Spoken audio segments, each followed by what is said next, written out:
Alrighty. Apologize for the delay there. We had some technical issues that hopefully are resolved, but we'll see.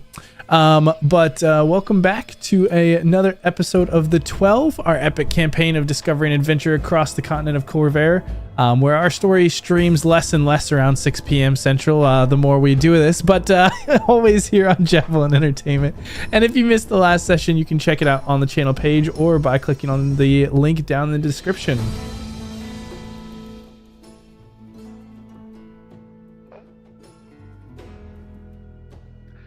Last time, our heroes were sent off on board a hostile ship, trapped within a cozy cabin. Tensions boiled in the skulls of Jasira and Roland in particular, at what was just beyond the door. The evening brought the return of the incubus known as the Crimson Blade, or apparently just by Anne, as she returned. As the rest of the group were caught up to speed on Roland and Clyde's deal with the devil, Jasira started a knitting circle with her. They shared stories about their past and whispered gossip among one another before the prospect of deals drew some ire from Cade, who was still dealing with the revelation that she herself might have been the outcome of one of these deals. Things stayed tense, but below the surface over the few days of the voyage to Regalport, it was revealed that Boko may have some connection to Dragonfire, and the details of Stone Giant birth and conception were discussed at length. Jasira also asked Roland to keep an eye on her at night as she was having some gaps in her memory. The day before reaching Regalport, colorful lights began to play across the sky, and the colors were soon mirrored across the reflective surface of the Golden City. As soon as the dangerous individuals had departed the ship, Boko and Jasira slipped out after them. Roland was shocked and upset and tried to talk to Cade, who was overwhelmed with the recent traumas and unloaded onto all within the small cabin, poignantly offering to burn it all down. Instead, promising to come back, Roland left her with her drink to watch over Sindri, Greta, Willie, Clyde, and Theschault, while he went after Boko and Jasira. The lower part of Regalport was the opposite of the clean golden perfection on the surface. Instead, it was alive with colorful vibrance. Jasira, Boko, and Roland passed around each other, able to signal and catch a quick word, but Boko and Jasira were following closely after Anne and her shadowy companion, while Roland was suddenly distracted by the appearance of his brother. As he approached to slip a gift into Eirik's pocket, he felt something inside. What was inside the pocket? What is the Gilded Man doing in this chaotic undercity? Is this the only place in the world where ritualistic Boko garb is the norm? Let's tune in and find out.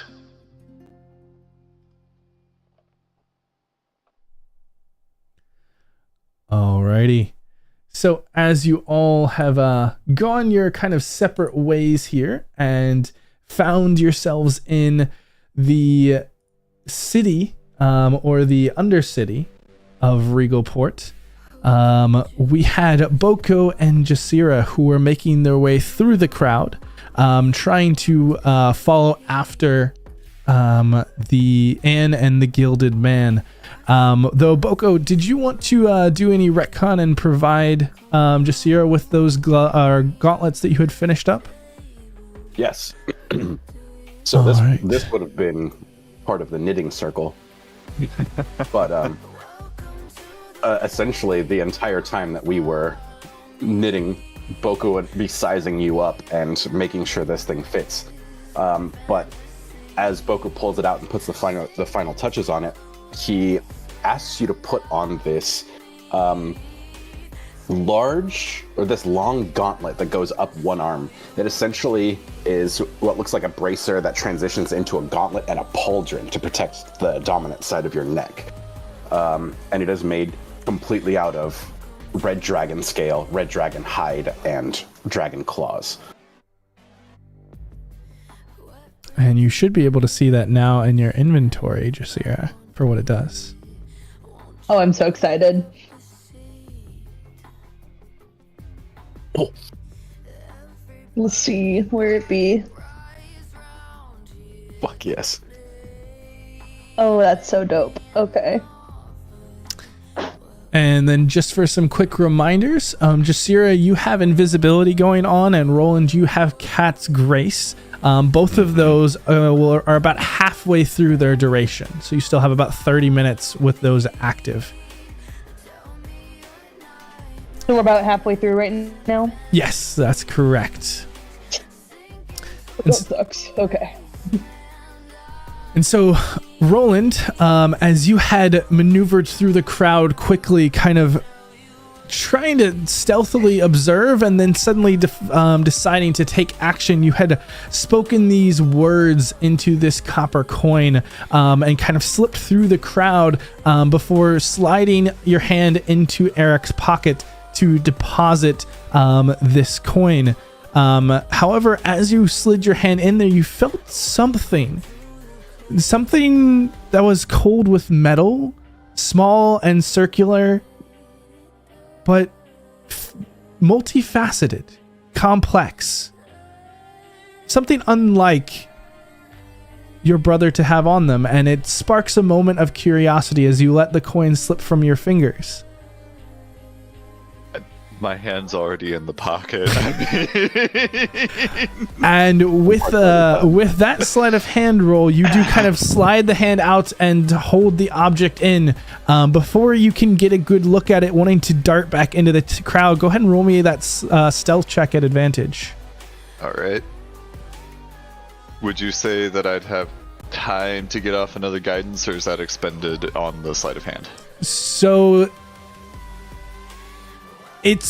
you're risking it by doing guidance. You're casting a spell and potentially negating the benefit that guidance could provide. That's fair.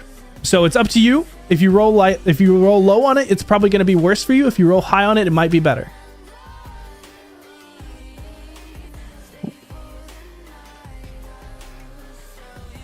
Okay. No, I'll just try and slip away. Okay. Thank you, Cade.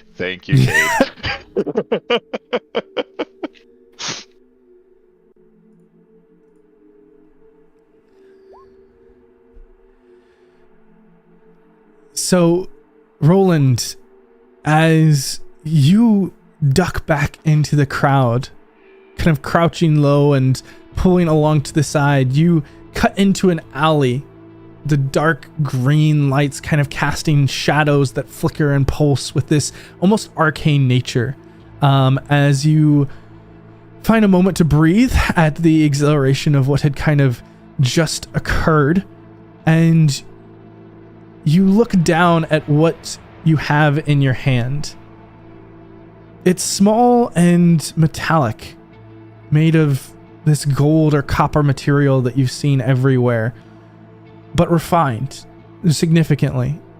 It's just under the size of your palm and circular, but again, multifaceted, having all of these what almost look like gems nestled in with mechanics. It is incredibly complex. This is the feeling that immediately sparked your interest when you touched it in the pocket, but there are dozens of gears, small, tiny gears that you can't even imagine how they're made, much less how this thing is functioning. There's lenses that are nestled in different hooks of the machinery. There are small, tiny amethysts and rubies pocketed into different positions, and in the center, a large orangish gemstone. Go ahead and make me a history or arcana check at advantage. Okay.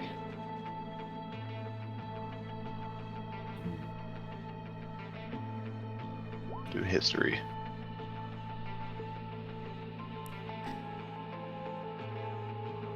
This image that you're looking at immediately sparks something from your memory.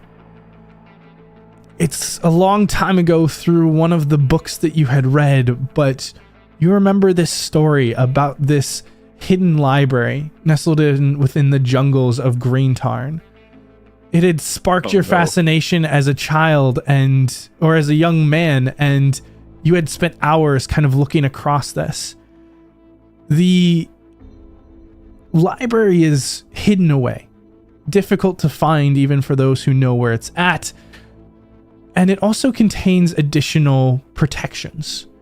There is some sort of magic or curse that has dangers around the library itself for those who enter, and so to create safe passage, you need some sort of key. There is a simplified sketch that you had found in the book, but looking at what's in your hand, you know that this is the Balmarin key.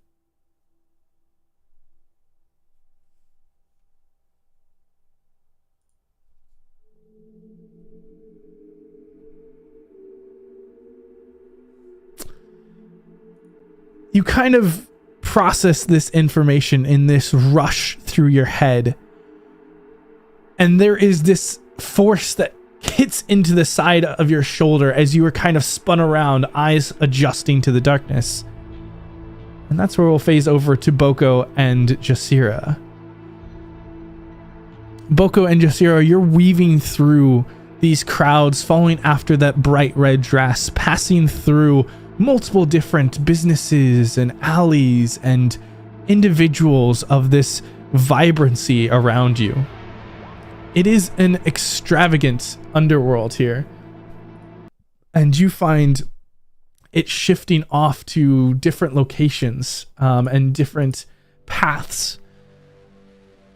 As you track through following this one, you're getting further and further from the higher buildings that had kind of cascaded majority of the light. Now there's still those same lights, but they're more sparsed in what looks like neighborhoods of these lights where there are other darkened buildings. The buildings get smaller and more closely packed together as you kind of wind your way further along. You actually see, as you approach, this stone wall begins to come into view as it gets close enough in this dim undercity where you can see the edge of where this space is built, and kind of curving around towards this lower district of this undercity. You begin to get to a spot where it is somewhat dangerous to follow closely, and you have to kind of hide behind buildings to ensure that you're not seen as the crowds have died down, and there's still a few individuals passing by, but it's much more infrequent. And so I'd like you guys to go ahead and make me one more survival or perception check, and you guys can both make it. Okay.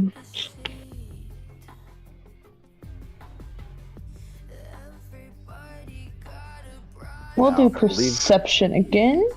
I believe last time I specifically merged with my Chimera to give at least myself a little bit of a better chance to You did. track somebody, because clearly I'm not fucking qualified. Yeah, if that'll be survival, I'll try perception again and see what's up. Nope. You know what? I'll use that inspiration already. Just fucking can't have a nat 1 on the first roll. Send it. How about 20? You know, that was a good use of inspiration there. I'd like to take a moment and at least give credence to where you get the occasional buff. I appreciate it. Oh goodness. It finally worked. Cause a rip, that would have been bad. Only took 41 sessions. Yeah, for real. But we got a benefit. We're good.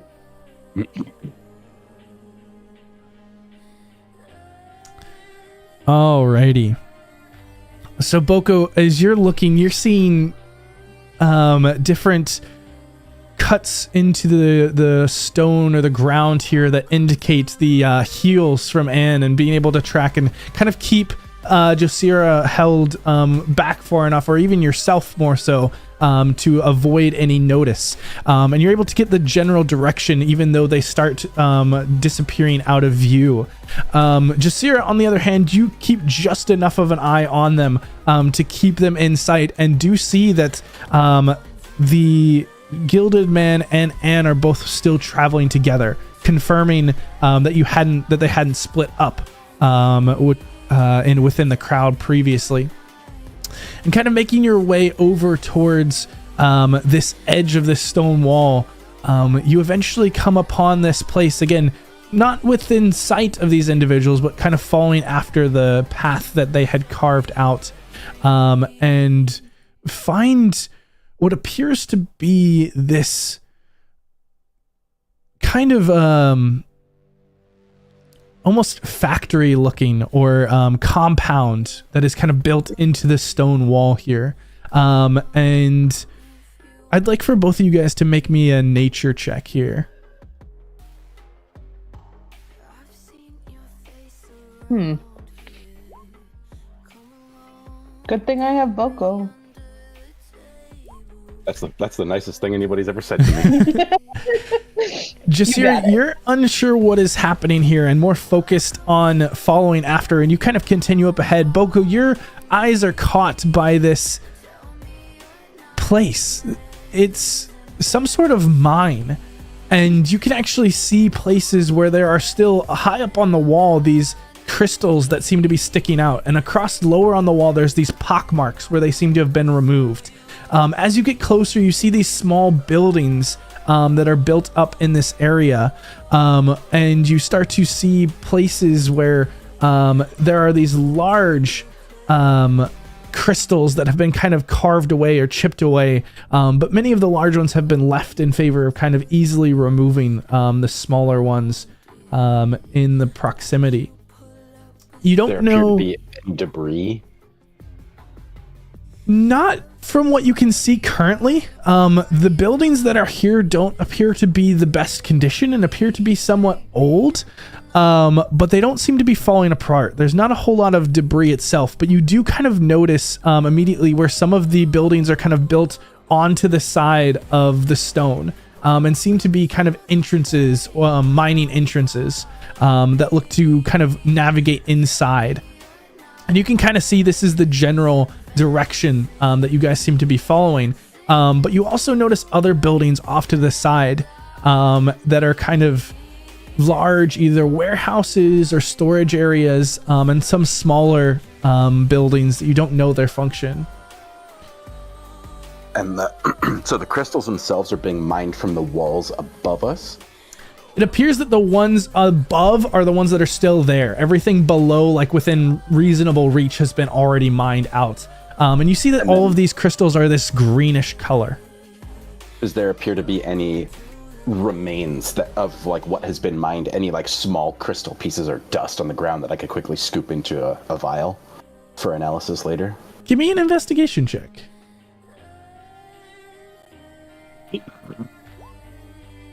I think we're gonna run the inspiration on this one. Okay. I feel like this is super Do important. it. Oh, That's Twice good. in one session. Imagine that. So you look across here and it appears almost completely swept. You just knowing enough about mines to know how they work and how they function, there is inevitably going to be traces and dust, but you don't see any of that here.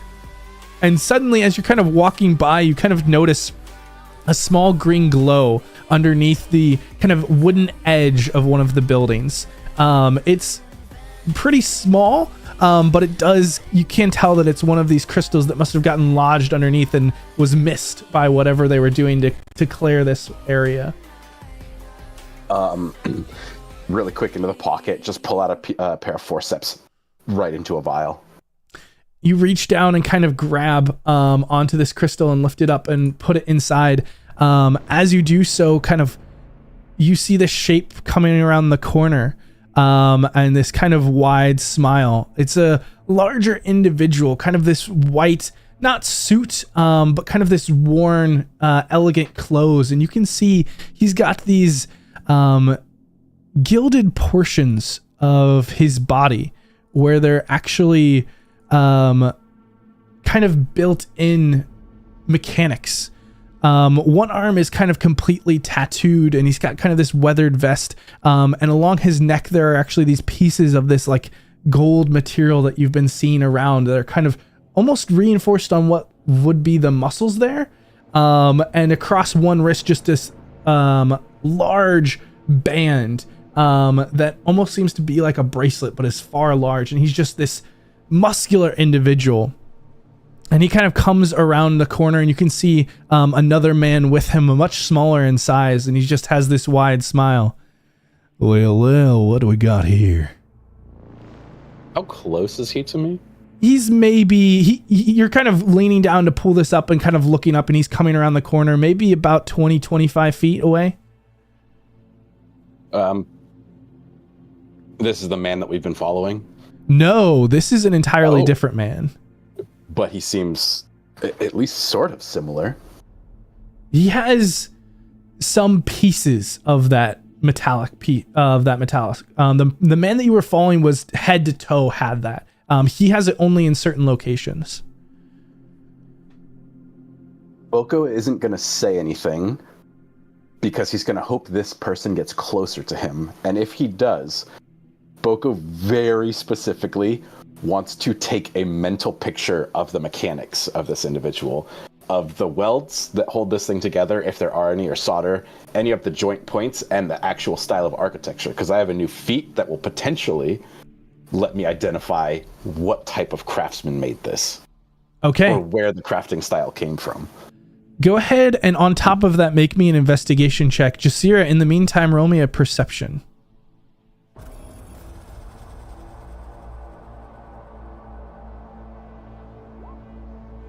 Okay, perception. Please be good. Keep going. There we go. Nope, it's not good. All right. So, Jasira, you come upon where this building is and kind of step inside, seeing this green light cascading outwards as you descend lower into this mine. On the surface, Boko, you are confronted by this individual, and as he slowly begins to step closer, you kind of size him up, looking at all of these pieces, risking the extra time to get a closer look. And at this point, we'll jump back over to Cade and the others aboard this vessel. Cade, you are pressing yourself into your drink. The time has gone by, and you're unsure now if it's been 10 minutes, 30 minutes, 60 minutes. But you know Roland is gone, and you've been focusing on the aftermath of that discussion. The forced thoughts that have flooded into your mind of what had happened and who you are. The drink is making you malleable. And unfortunately, it's also causing your thoughts to swirl. And you're not able to force them out. You're trying to push yourself into the drink, and yet the thoughts are still there. You can't help but have your mind drift to what you know of Green Tarn and the different narcotics that can provide whatever future, whatever existence, whatever reality one wishes, and begin to battle inside your mind, knowing and wanting to stay where you are, and teasing the thoughts of what it would be like to finally have some control, to find some semblance of peace. Around you, Theschault is chatting with Greta. Willie snores away. Clyde, kind of yawning and stretching. There had been some yelling earlier that had kind of woken you up from your drunken stupor. And you had kind of pushed it off as long as you can, but you are now fully awake, and looking around, you notice that Boko and Roland and Jasira aren't within the room. Hey, I thought we were supposed to leave the cabin. What happened with that? Well, you know Boko. Terrible at following instructions. Yeah, there's a lot of that goes on with us. I take it the other two went with him, at least? Boko and Jasira took off. Roland and I had a bit of a tiff over it, and he went after them. Oh, that sounds less than ideal. Alright, so they're out having fun at whatever shit show's gonna be out there. How's everybody holding up in here? I think we still have alcohol, right? Cade raises a glass. Yes, fortunately we have plenty of that. Ah, good. Been a rather shit couple of days. I'm sure you understand that more than most of us right now. Indeed. Takes another drink. Cade is... She wants to completely just kind of like drown everything out now, but she's pacing herself. Mostly just because of the requirement of like just if spellcasting if shit goes wrong when they come back. But she's teetering on the edge of she's like, okay, well, I cast a spell for Roland and I will keep it up for the hour that it is there, but the glass of wine's looking really tempting, but she's measuring herself. You don't look like you're wanting to drown yourself all the way right now, so you want to talk? Otherwise, I might have to go bother Theschault and Sindri over there, and I don't know if I can handle that with my headache right now. I'd much rather keep drinking, but I unfortunately need to, and like you see her keeping like one hand on her staff, which is faintly glowing. I did give Roland a boost before he left, so I have to keep some semblance of concentration for the next hour. Well, in that case, I guess talk. I'll drink with you at least. Keep you slow. I'm not quite sure what else to do. Wake up and people are gone from where we were supposed to be. Not surprised, but a little disappointed. I don't know. They're like a bunch of kids. Everything exciting. They gotta go see it. It makes sense. They're chasing people who have answers, and I can't say that I totally blame them. But I don't know. Our position's not exactly great right now. It just seems reckless, which, I think is very funny coming from me. Several people that I knew growing up would laugh and call me a fucking hypocrite about getting onto other people about being reckless. Ever since we crashed, I just, the stakes just seemed a little higher. Yeah, ever since I've known you, you've had the lives of others on your shoulder. I don't particularly like it. No one who deserves it does. But I can see you take it real seriously, even now. Any gestures to your staff lit up helping your companions even when you're suffering. But if they get into some real trouble, what then? Are we just supposed to leave them in whatever nonsense is out that door? I assume we're at a dock. We're not bouncing right now. Yeah, we're docked at Greentown. Don't know where that is, but that's all right. It's an interesting place. One that I would love to be here under different circumstances. Well, sometimes you can't change your circumstances. You can only do what you can with what you got. Well, I meant that this place is a good place to have a lot of fun. But that's not exactly what we need to be doing right now. No? Do we need to be sitting here drinking? You want me to Sounds bring like back drugs? Sounds like we might need to be doing as much as I would like to be drinking. Going after them now would just cause more trouble. We're better off staying put. It's a easy place to get lost and a hard place to find someone in a crowd. That's to be fair.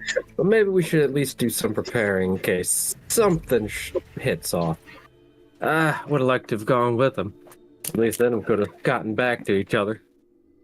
We gotta figure out some way to talk to each other across a distance because we keep getting lost.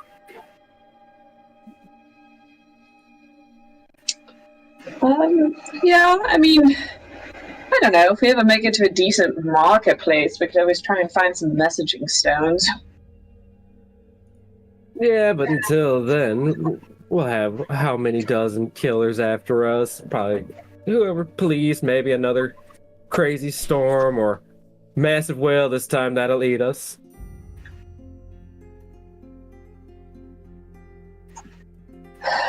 Hoping to avoid the storm, but I don't think we can. I think it's going to be following us.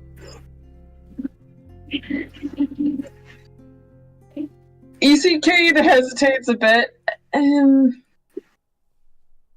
Not us. If it's following anyone, it's following me. Cade, if anything should be obvious by now.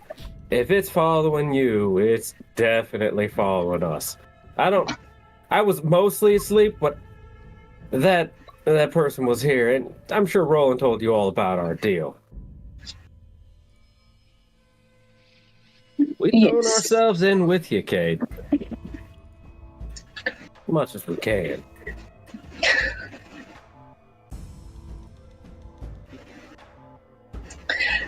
Yeah, Cade has like a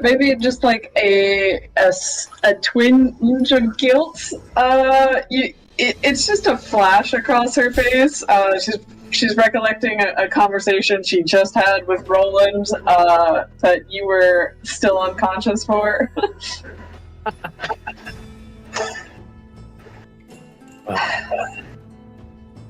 I appreciate what you and Roland did. Don't get me wrong. Actually, let me just stop. Thank you for what you did.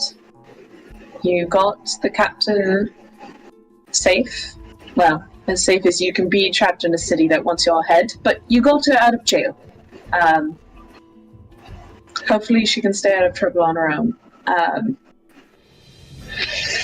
Thank you. I very truly appreciate that. I wish we could have done it under different circumstances. Making a deal with a incubus is nuts? Yeah. Sketchy. I was going to use sketchy, but not. Cade kind of gives you an incredulous look, like one eyebrow raised. But things got a little out of hand down. That church has got some fucked up things going on with it. And then Boko showed up. I couldn't believe that.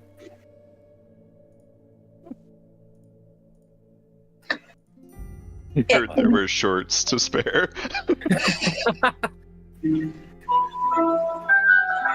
Oh. Yeah.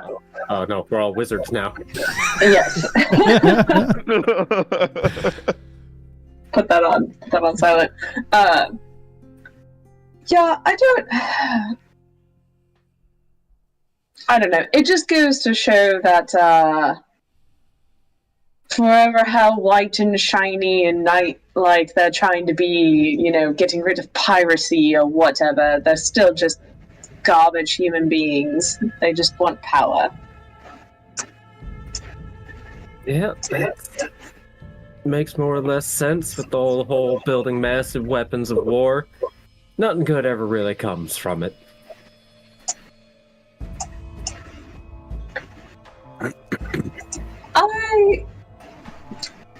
Clyde, you know a lot of stories, right? I've got a few. Know anything about the Sea Witch? DM? Do I? I think I do. I think I've heard a very specific tale if you would give me a hot second to go through DM chat I've had. Yeah, you can also roll me a history check while you're doing that.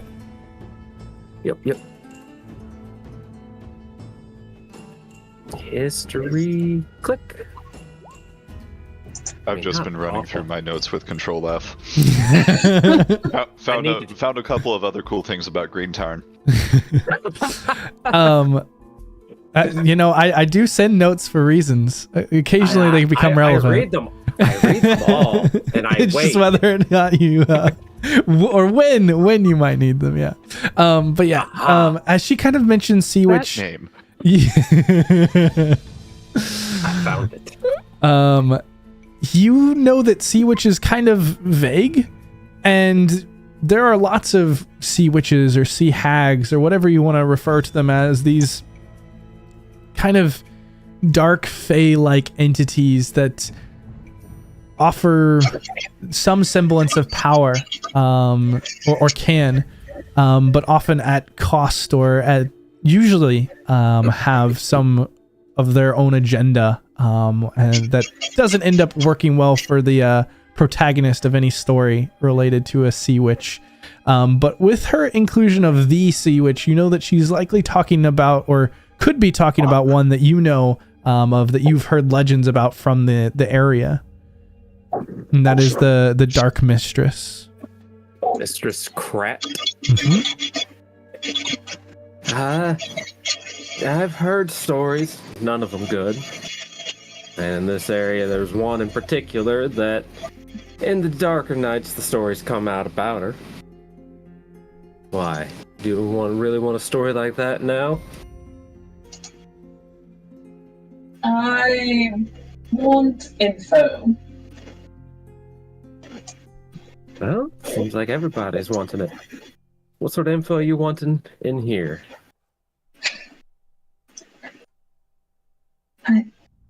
I don't know.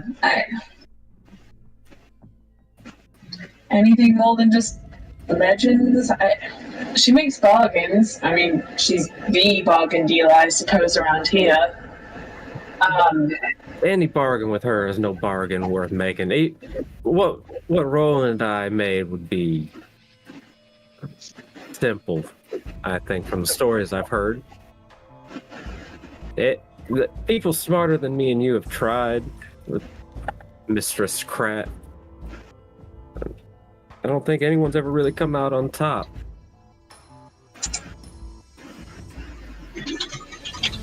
What do you know? Do you know anything about the crew she sends after people? You can roll me another history check at advantage. Thank you, DM. Now I just have to find which tab I have roll 20 on. There we go. History. And you can roll it with advantage. I clicked advantage, but it didn't take. Hey, slightly better. So you kind of think back on stories. You've heard some. You know that the Mistress Kratz is related to the principalities, and as such, sea stories tend to have effects on the seas, and tend to involve sailors. And you start to relay to Cade some of the stories that you had heard of sailors who had made deals, talking about, or rather sailors near sailors who had made deals, talking about this monstrous creature, this crew of the damned or of the drowned, that had come to reclaim a reneged deal or ensure that the pact was completed. Most of the time, this entity or these entities were referred to as devourers. Though you do know that the particular creature, as it is less ship and more creature, that this crew rides on, is known as Gorthour. Gorthour. Which is said to resemble a ship, but have a massive mouth or maw, with teeth the size of humans. And the entire creature or ship can actually submerge and re-emerge from the water to hunt its prey and provide little to no warning of when it will strike. Well, Clyde's going to relay to you the horribleness of what is probably following you. Though, Clyde, to your knowledge, you have really only heard of this crew in connection to the seas.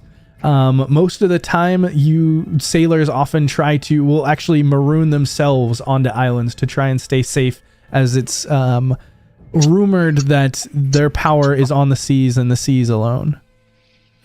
The only people I've ever heard get away from it, even a little bit, is ones who've never taken to sea again, which to many sailors, according to stories, can be worse than death. But I guess it's better living than fighting something like that. So then, if we get to the continent, we could be out of her realm of influence. You could have a fighting chance, I think.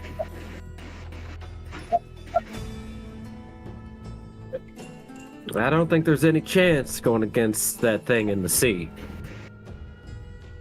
I mean, we've seen, like, little fishes, I think, compared to some things, and they still destroyed ships. So, I'm more or less with Sindri now with this, and we need to not be on a boat anymore.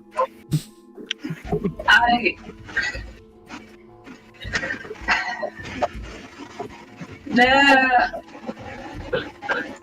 Devourers are after the captain. Captain Stormfay. That storm, the night that the whale, everything went crazy, that was them coming for her. Well, that does figure. Seems her and the whole crew been at the center of all of this. Even back on the island, the whole thing with the festival, it was all culminating in them. Yeah, I know. And yeah, Cade's like she's fighting against her like usual need to keep privacy, and then just like you know what, fuck it, whatever. Her and previous companions made a deal. Oh yeah, anybody I know? I don't know. Bard. I only think of one. I only remember one name off the top of my head. Lucius Morningstar. Lucius. Hey, actually, no. Well, I never met him, but I knew some people that used to run around with him. Funny enough. You sure Lucius Morningstar? Positive. Yeah, Ragno's always talking about him back home. Yeah, the people I settled down with after my life got pretty crazy. They used to adventure with him. What about him? He was running with the captain. What, they do something? He was running with her and a couple others. They were desperate to rid the world of something or other, and they made a deal with the Dark Mistress to get the power that they needed. And I take it that didn't go quite as well as they were hoping? Well, from what I can tell, they got the power that they needed to finish the job. Their end of the deal,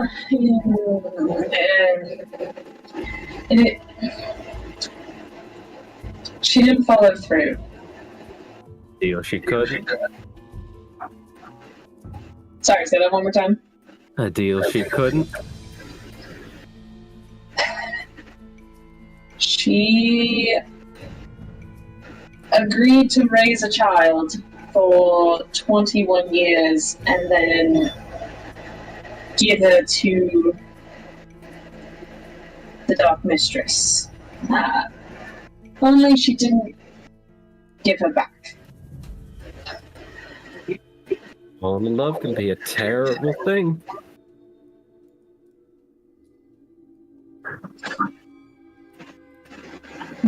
think the sea mistress would want with a young adult, I suppose, not a child anymore. DM, can I make a check? What do I think a sea would? Because I, as a player, know nothing good. Absolutely nothing good. This would be an Arcana check. All right, I can do that.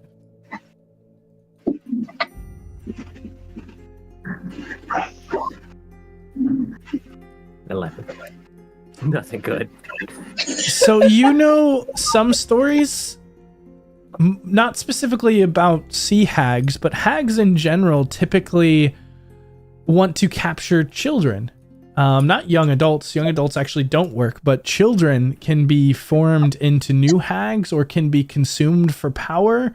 There's lots of stories about hags eating children or about consuming them to birth out another hag, but never juveniles or adults, always children. Everything about hags doesn't make sense with you being as old as you are. But that doesn't make me any relieved, just makes me a little more freaked out. Because if stories of this hag are anything to be believed, she's one of the bads. You don't want her after you. So nothing good, Cade. Absolutely nothing good. Kind of figured that part. I don't even know how. I have so many fucking questions. How does a sea hag conjure a storm and make someone create and give birth to a Genasi in the span of a day? Crazy nonsense magic. Gonna be my bet.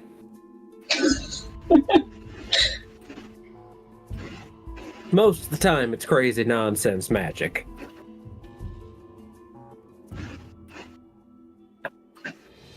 But for why she would want that or why she'd make the deal, I really don't know.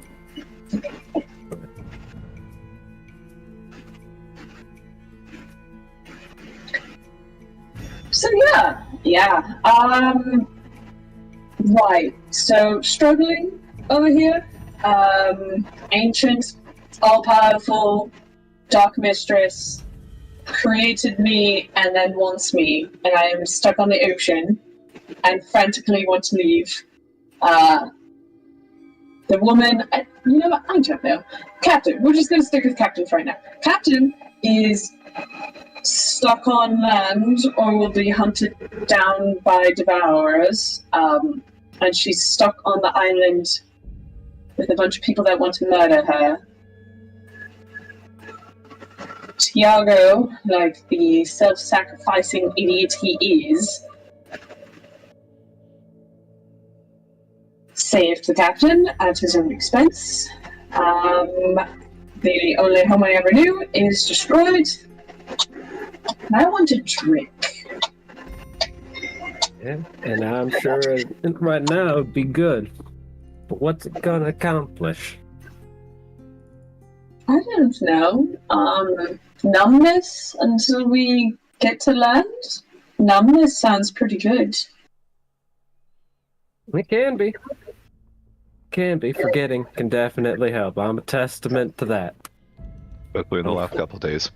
Oh. A couple decades. But as much as it might be helpful, it might make the time go by and not hurt so much. What are we gonna do? What are you gonna do when shit hits the fan again this time? Because it's gonna happen if those three are out there by themselves. I'm really surprised I didn't wake up to anything blowing up, but, you know. Roland and Jasira are stealthy individuals. They know how to stay hidden. And as strange as this might sound, Boko won't stand out in this crowd. I've never been more terrified of what's on the other side of that door.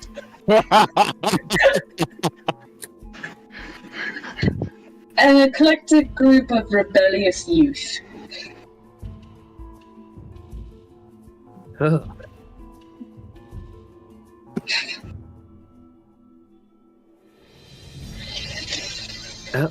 Shivers and crotchety grandpa. Okay, if you want, we can sit here and I'll talk and drink with you until they find their way back or until worse comes past. Do you know if this Morning Star individual's still alive? DM, when was the last I heard about Morning Star? So you would have heard stories up until your departure, though at the time that you were hearing them from Ragno, Ragno had been kind of distraught a little bit about losing contact with him. And that would have been, gosh, probably over a decade ago. Yeah, that's about when he left, about a decade, yeah.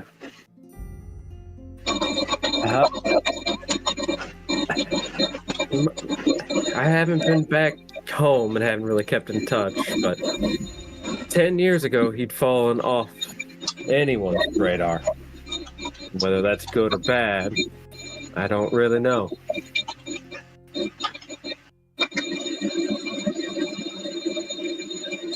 10 years ago. He's dead. Yeah, now. you bunch There's of no way kids. Lucius could be unheard of for 10 years. Yeah, you know, that's a good point. Locked in a cage, forcible non-detection spell. Magic has limits. I think he'd rather die at that point. Yeah. Huh. Okay.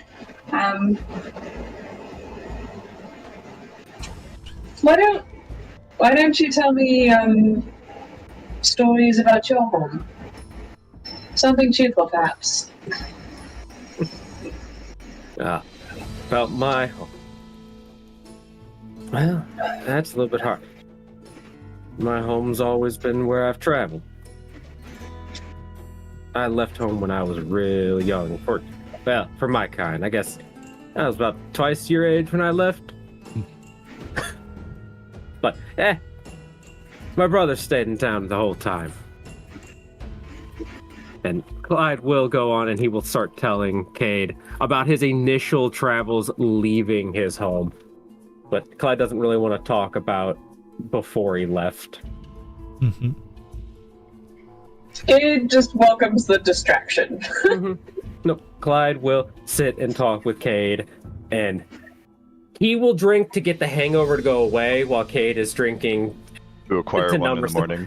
Yeah. All right. And so as you tell your tales, we come back to Roland. As you feel this We really don't have to. Slam This is into- lovely. We can keep having this conversation. Oh, no. Yeah, we can just have a good, fun time for the next hour and a half. there is this entity that slams into your shoulder, spinning you around and pinning you up against the wall before you can blink. This dark blue tunic over this bronze plated mail, this thick wool coat pulled together and tasseled blonde hair, thick tattoos across a feminine face and dark circles around her eyes. What are you doing here? You see the image of Thora. Okay, so I didn't want to interrupt earlier. Did I specify whether or not I changed my face before going up to my brother? You did not. Okay. If you would like to, we can alter this slightly. I'm trying to remember From what happened last session, you had said something about Roland's, I can't remember if it was arrogance or anger, but some emotion that he was feeling where he wanted to be in his own appearance. Yep. But that may have changed when he went to place the piece. Nope. Okay. It didn't. That is what I was trying to remember. Thank you. Okay. Yep. No problem. No. Yep. He is him. He probably would have shifted appearance while trying to get away, but if someone was following, the coat, then... And as you're kind of spun around, you can see there was anger at first and confusion, and as you're in this different face, the confusion amplifies, and it's just... Who are you?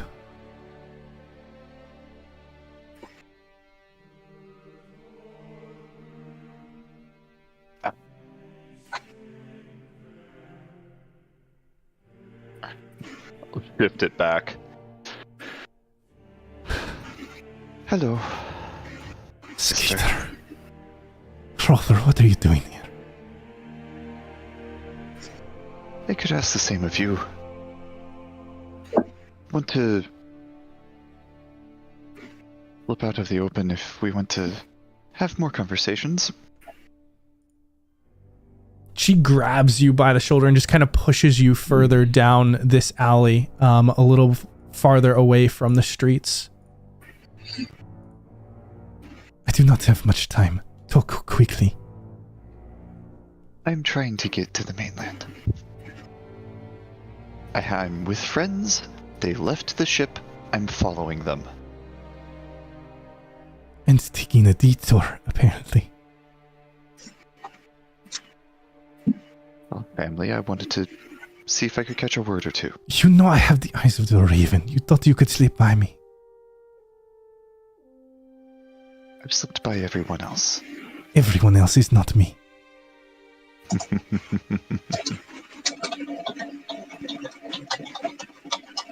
Good to see you again, Thor. Get out of here. But it is good to see you too, brother. And she kind of shoves you off to the side and walks down the alley away from you. I hope you know what you're doing with him. Eirik has a tendency to turn on people. She looks back over her shoulder.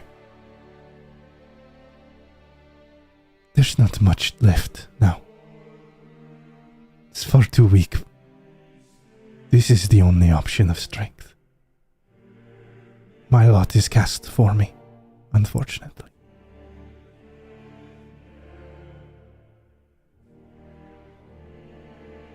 I'm trying to find another way. Perhaps we will meet there one day.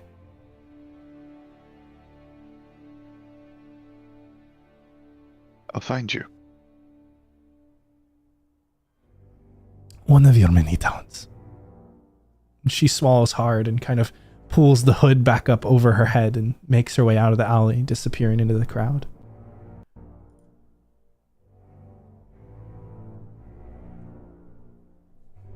Quick change, new face. Oh, fuck. Yeah. And also, as she's walking away, like as soon as she turns the corner, pat the pocket that I put the key in and make sure that it's still there. It is still there. Okay. Luckily, you had stowed it away for later, knowing its value, just before the hit had come. All right. And then I'm going to point a finger in the direction that Boko had headed and cast message from the ear cuff. And just say, Boko, can you hear me? There is no response.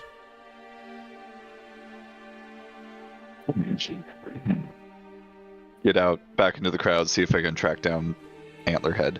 All right. How are you attempting to track him down? I'm moving in the direction that, like, I Are you left looking for signs? Are you talking to people? Like, what are you? I'm looking for signs. I left him for like 30 seconds. Yes, this was quick around. I'm just trying to see what kind of method you're using, whether it's looking around for perception or trying to find signs through investigation or survival, or using your charisma to talk to people. I'm just covering my bases. Boko. Yeah, no, I'm looking for signs of passage and like scanning the crowd for antlers poking out. All right, then give me a survival or an investigation. All right.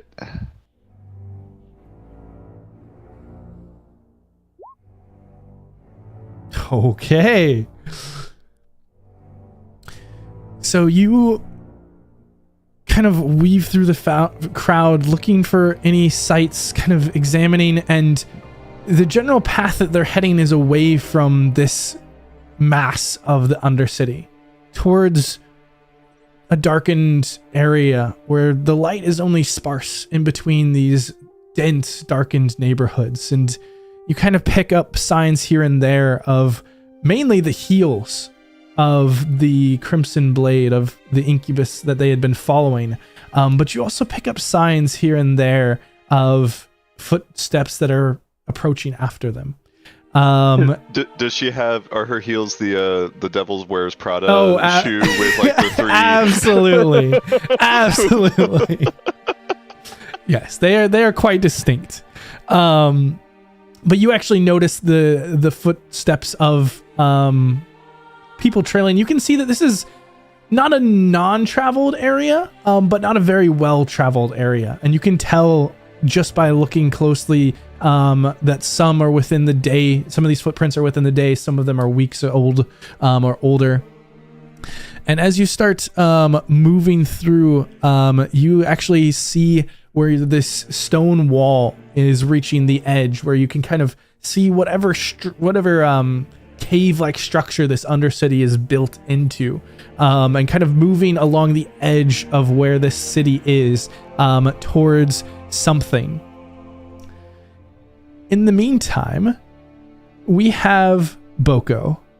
Boko, you are looking this individual, or these two individuals, up and down, kind of processing and examining to identify just how you might be a cool specimen, or there's something else going on here.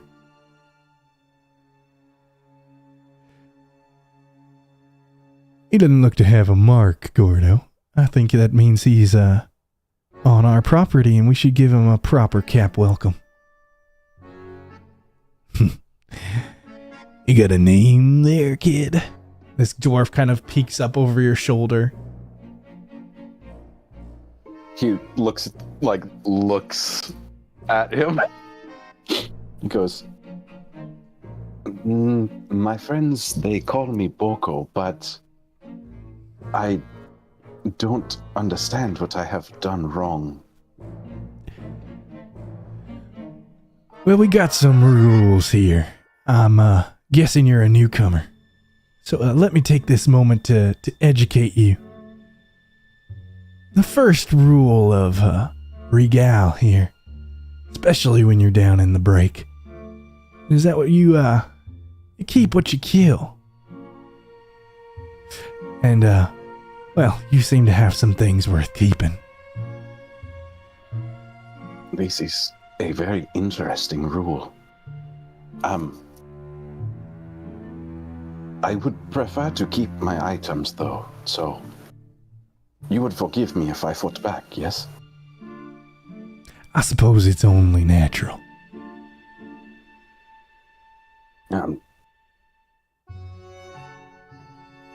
Is this necessary? It seems like all of the places that I visit, they have these people who are interested in taking things that do not belong to them. I have yet to understand. Didn't you understand the first rule? If I can take it from you, it does belong to me here. But here, have this extra shirt. This is interesting. However, a question. This device that is attached to you, if I take it from you, How would I attach it to myself? Could you give me some pointers, perhaps? He's a humorous one, Gordo. Aye, Jimmy, that he is. Now, you can either hand over those, interesting looking wood-like appendages you got on, or, we'll be, happy to help you out in showing you how to remove them. Oh, no, I know how to remove them. And Boko, seeing that this is probably going to turn into a fight, is going to try to make the first move. Okay.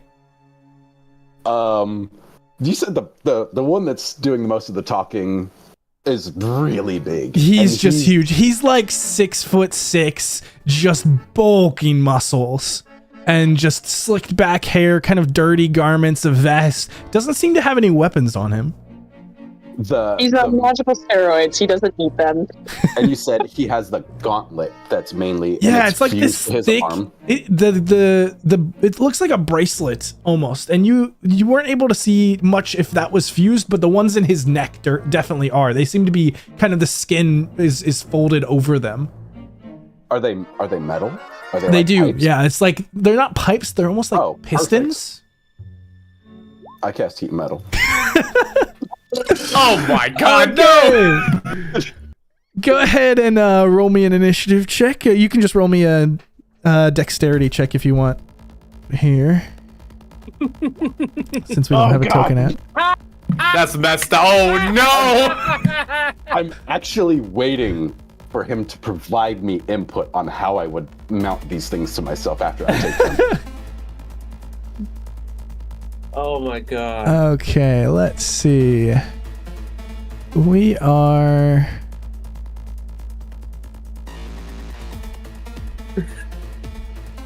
Yeah, it's fine. We can... We'll chill here. Such a power move to turn the weapon. So as you go to move to cast a spell, these two entities are ready and have been seemingly waiting for this.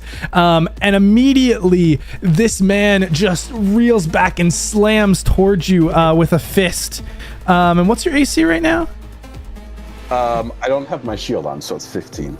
15. All right, so that one, the first one will hit. However, the second one you're able to dodge away from. And you will take 8 points of bludgeoning damage as the fist collides with your jaw, and you just feel it, just micro fractures and bruising. But the second one, you're able to dodge back out of the way and kind of turning to try and cast your spell. And now this dwarf is kind of turned towards you. They're almost kind of boxing you in from both sides, and he has his gauntlet, and you can see there's this pulsing fluid that is flowing in towards the gauntlet, charging something up. But for now, he kind of takes out this small little dagger and swings towards you. And that one will miss as you can just kind of slide out of the way. What are you doing? I'm gonna try to cast the spell. I'm gonna try to just reach towards him. Still going with the heat metal? Yeah, just those pipes in his neck. All right. And let's see. Do you have to make a save or anything? I don't think it depends. It's holding or wearing. They have to make a con save. Oh, he's a big guy too. Metal. Oh. Drop it. Okay. All right, so as this begins to burn and latch, and you can see them actually heating up and starting to pulse, and he just kind of gives out this gargled scream that is kind of muffled by whatever is going on. And for now, he's not able to drop this, and so he will have disadvantage on his attack rolls as you're pulsing this, and he does take the, what is it, 8 fire damage. Anything else? No. No, that's it. All right. And then that'll be back to his turn, and so disadvantage with that. That will still hit on the first one. That's a... Yeah, unfortunately both of them still hit And so you're going to take 11 points of bludgeoning damage from the first fist, and only 7 points of bludgeoning damage from the second, as he's just walloping into you, closing in just this hulking humanoid. And the dwarf again kind of still charging this up, but takes another swipe with his dagger. Misses once again. You're up. Oof. So I am currently fused with my Chimera, and I have to make a con save to see if the spell stays on. Make 2 technically. Okay, it stays. Seeing that this is not going well, Boko is going to use an action to disengage, pop back, and then spend the rest of his movement going straight up the wall. All right, so he hops back probably like 5 feet and then 35 feet straight up the wall. Just hops back, and it takes you a little bit to get to the wall. You're not quite right up next to it. Or are you going up against the wall of the building or the actual stone wall? Hopefully the first thing that has something that's out of eyesight of these guys. So the buildings are about, like, I don't know, 15, 20 feet high. They're right next to you. The actual stone wall is a little ways away. You could probably get there, like just there, but you would just be starting to get up if you went for the stone wall.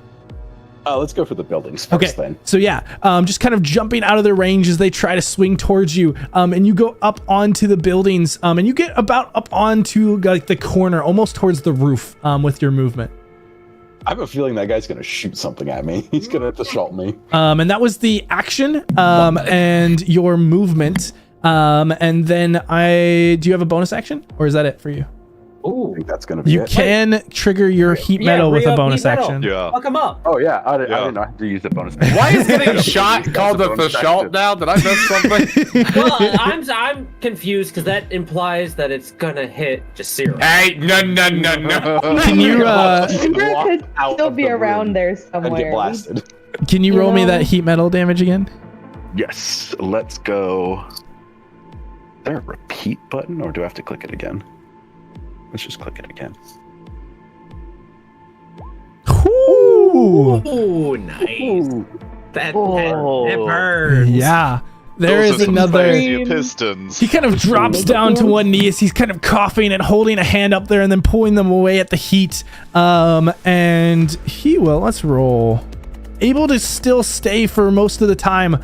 And kind of points over and is just like, "Get him, Gordo!" And begins to move over. And Boko, you can see him moving over to where a ladder is on the opposite side of the building. And doesn't quite get there. He's not able to move with the expediency that you have, but is making his way to try and get up there. The dwarf, on the other hand, begins to point up his gauntlet in your direction, and that will hit as this beam lashes out towards you. I need you to make me a Constitution saving throw at disadvantage. Disadvantage. Yes.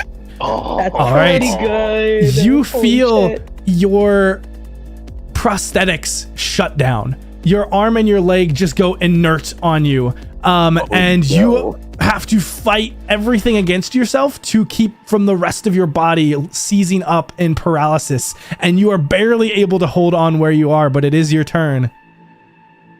So my prosthetics are They're cut. They're still on your body, but they don't work. They don't function. They are loose limbs just being drug around. And I think with that might be, I don't know if your climbing speed is part of the prosthetic or if it is part of the prosthetic. So you are up on the roof, but the climbing speed is gone.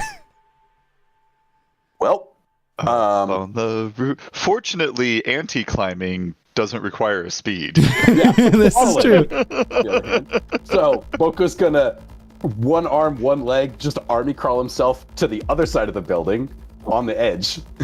If somebody pops up onto the roof, he's just gonna and then bonus action heat metal. Okay. I love the heat metal and run strat. So is that a dash then? So I'll use a bonus action to do the heat metal, and then I will hold an action to dash fall. Oh, okay, got it. All right, go ahead and give me that roll on the heat metal again. And how high is this building? It's like 20 feet, 15, 20 feet. All right, another 8. Very nice. Another muffled gargle from the man as he is moving up and is just able. By chance. Actually, that's a good point. Jasira, give me a perception check at disadvantage. And Roland, give me a perception check at disadvantage. Okay.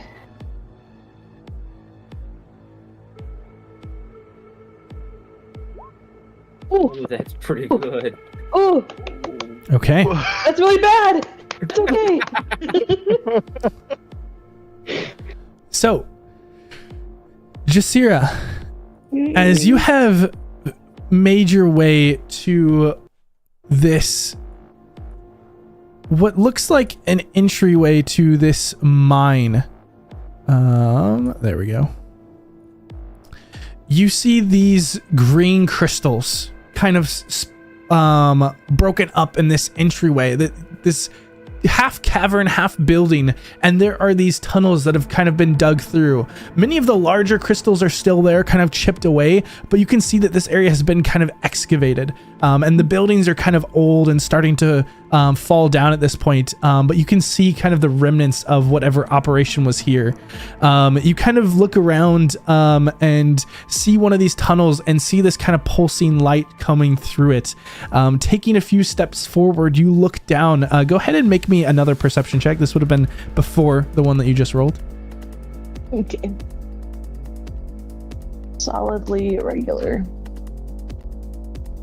So you look down and you can just see this green light kind of softly pulsing from inside. And kind of shortly after that, you hear out this, it almost sounds like a creature, this gurgling screech from now kind of echoing across the walls. Well, if she does not see Boko, You she look was around not and Boko intending isn't to here. Leave Boko, so she's like, "Oh fuck!" and she starts hightailing it. All right. About how much time do we still have invisibility? You still got plenty of invisibility. Beautiful. Yeah, you still got 15 minutes plus. Oh, good. She is Not until full you on. buddy. She is full 45 speed. Let's go dashing. All right, just turning around and begins happening? rushing. All right.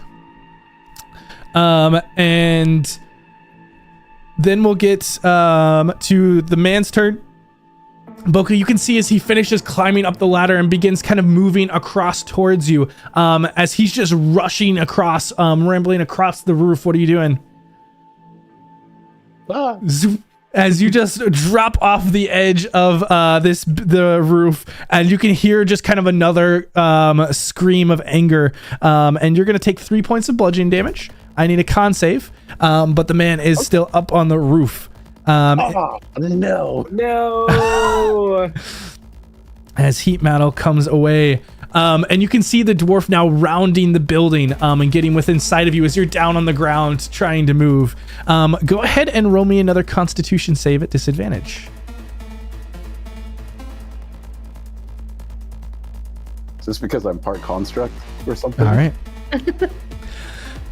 And then we get to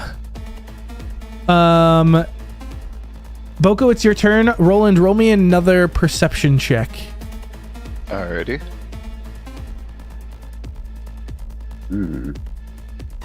That's a little better. Okay. It's a little better.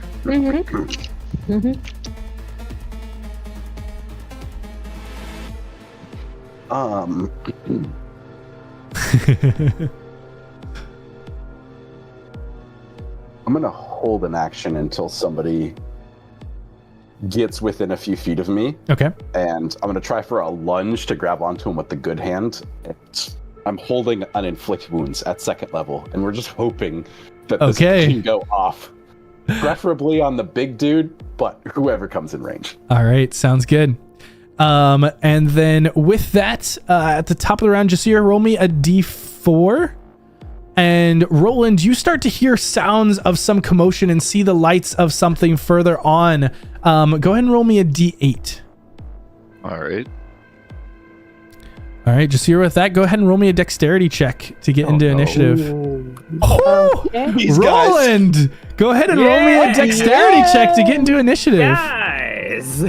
this flat dexterity, or do you want an initiative roll? Yeah, or do you want initiative? It can be an initiative roll. Yeah.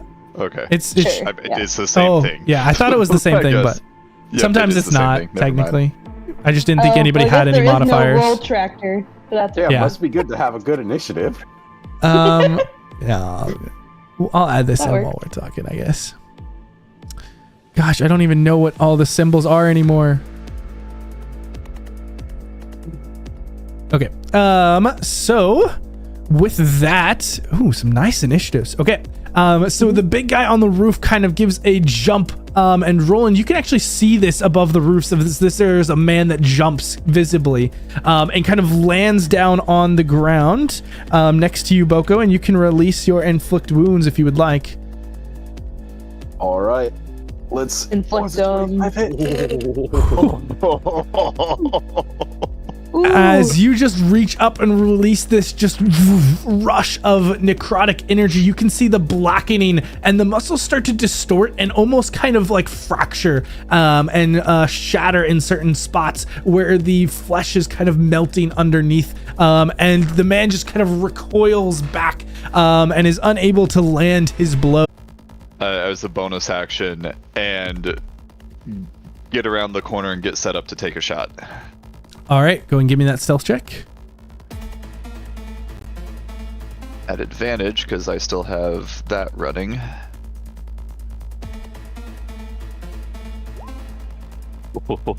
Not bad. Nice. Pretty good. Lucius, For how'd the you get love here? of God, Roland. So Kill Do him, not Roland. this. you see this area shoot, up ahead where it's kind of this mining facility, and you kind of duck behind a building, kind of pulling up on some high ground, looking around. Right now you don't see any individuals, but you are stealthed. And Okay. Jasira, that'll bring us to you. Oh, was there more? If my movement doesn't get me to seeing anyone, I'll action dash. Okay, so moving down closer from like road. spot to spot, kind of down this rocky wall, kind of adjacent to the area. But Jasira, you come bursting out of the tunnel, and you look around and you see this form of this small dwarven individual by a building. How close is he to her? He's If she's probably full 90 about feet? 100 feet away. Oh. He's Well, probably remember, about 100 feet away. Damn, even with her, like, ooh. So this is, at the end of your turn, you kind of popped out of the mine to Sure. see this, and looking around, you kind of see this individual, but he's still a good ways across. Okay, no problem. She stealthed pretty well at the beginning of this. I don't know if you need me to re-stealth it, but Nope. she's just running at him. Okay. She's just like, shit's going down. She tries to spot Boko as she's running, but she's mostly just trying to run towards him. All right, so fooled. Just So it's 90 with a dash? Correct. Okay. Do you want are you burning a key point to get closer, or are you just going to take the 90?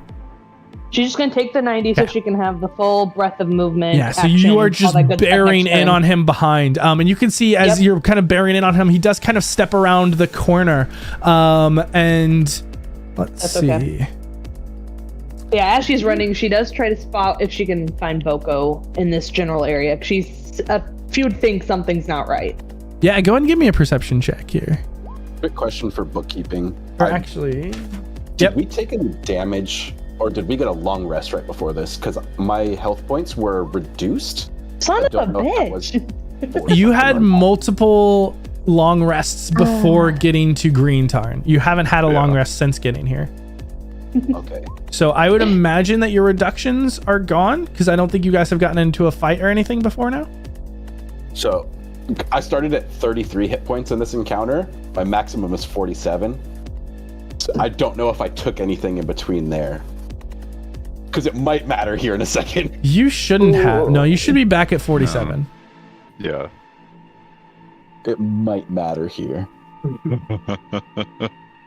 Yeah, there's no map other than the ambiance here. I don't think Jasira sees Boko.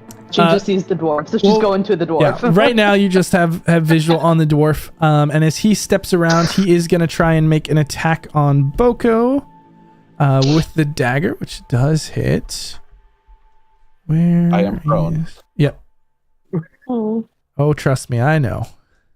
He stood up with half his movement as part of the action dash. All right, Boko, you take His leg doesn't work. you take 11 points of piercing damage as these two individuals are next to you and you're down on the ground. Boko. But it is your turn. What are you doing? I mean, there's only one shot. How's this big guy looking? He, like I said, you can see the like dystrophy setting into the muscles on one of the arms that you had touched with this kind of attack. But he looks furious. He doesn't seem to be good, but he seems to be angry. You just wiped out 6 months of gym work. Last ditch effort here. Boko goes with the good hand for the dagger and is gonna try not even to hit. He just wants to nick the skin. He's just trying desperately to land a hit with this thing. Let's see if it works. Just 19 definitely hits. Okay. Hell yeah. So he will take 8 damage, and then I am going to spend all of my hit dice at the same time to try to pump this up. Hold on, let me roll them all at once.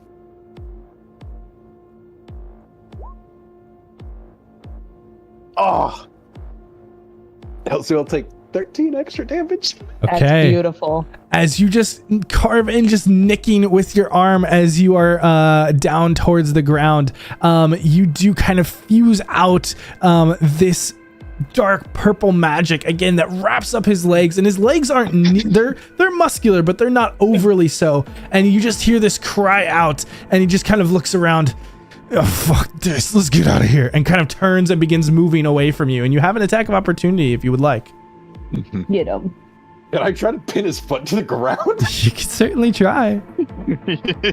I'm just like everything I have. I was putting that thing on me. Get him. That unfortunately does not quite. Oh no, it's a 16. It does hit. So you kind of stab down. Go ahead and give me the damage. No. I'm taking your toe. You just kind of cut in, and you hear this as he just kind of moves away, kind of continuing on. And this dwarf is just kind of left confused. Roland, you kind of still continue down. You start to hear sounds of battle as you get closer and closer. And Jasira, as you kind of turn the corner, you can see Boko lying down on the ground and this dwarf just over top of him. Oh.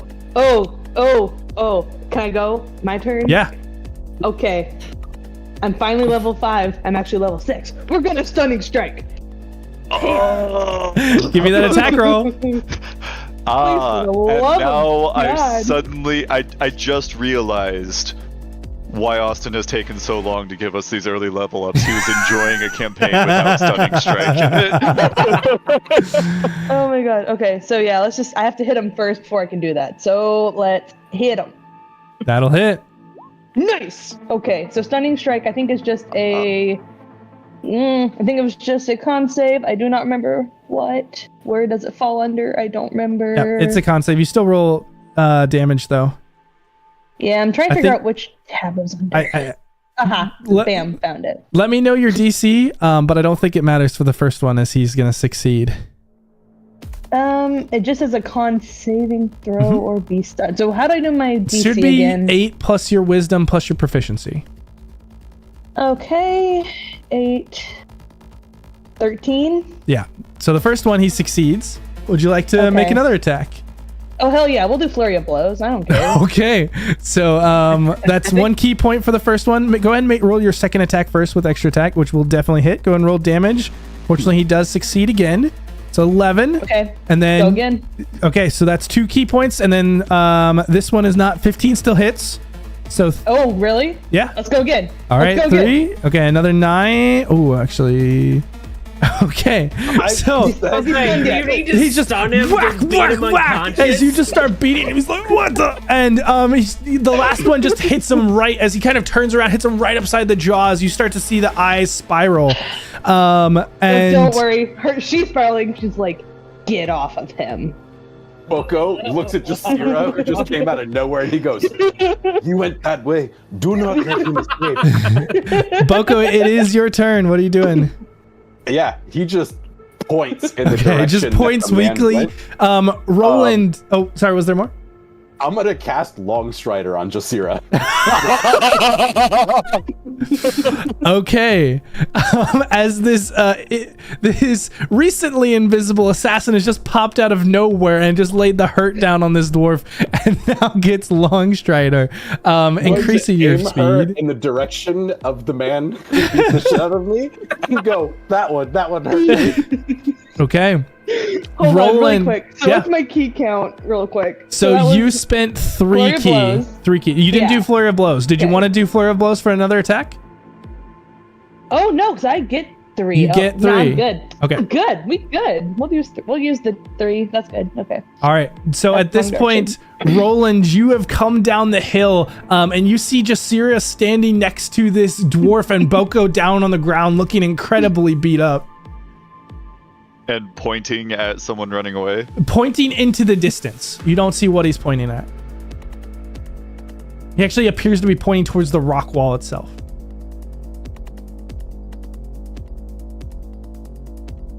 Ooh. Okay. Jasira with 55 movement.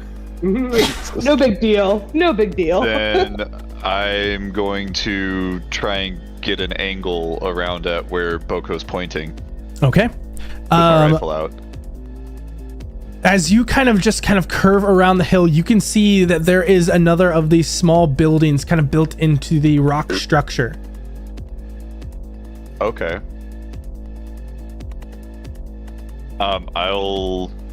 Let's see, is that a bonus action to use? I forget. To activate my optic. Yes, a bonus action. I'll activate the arcane optic.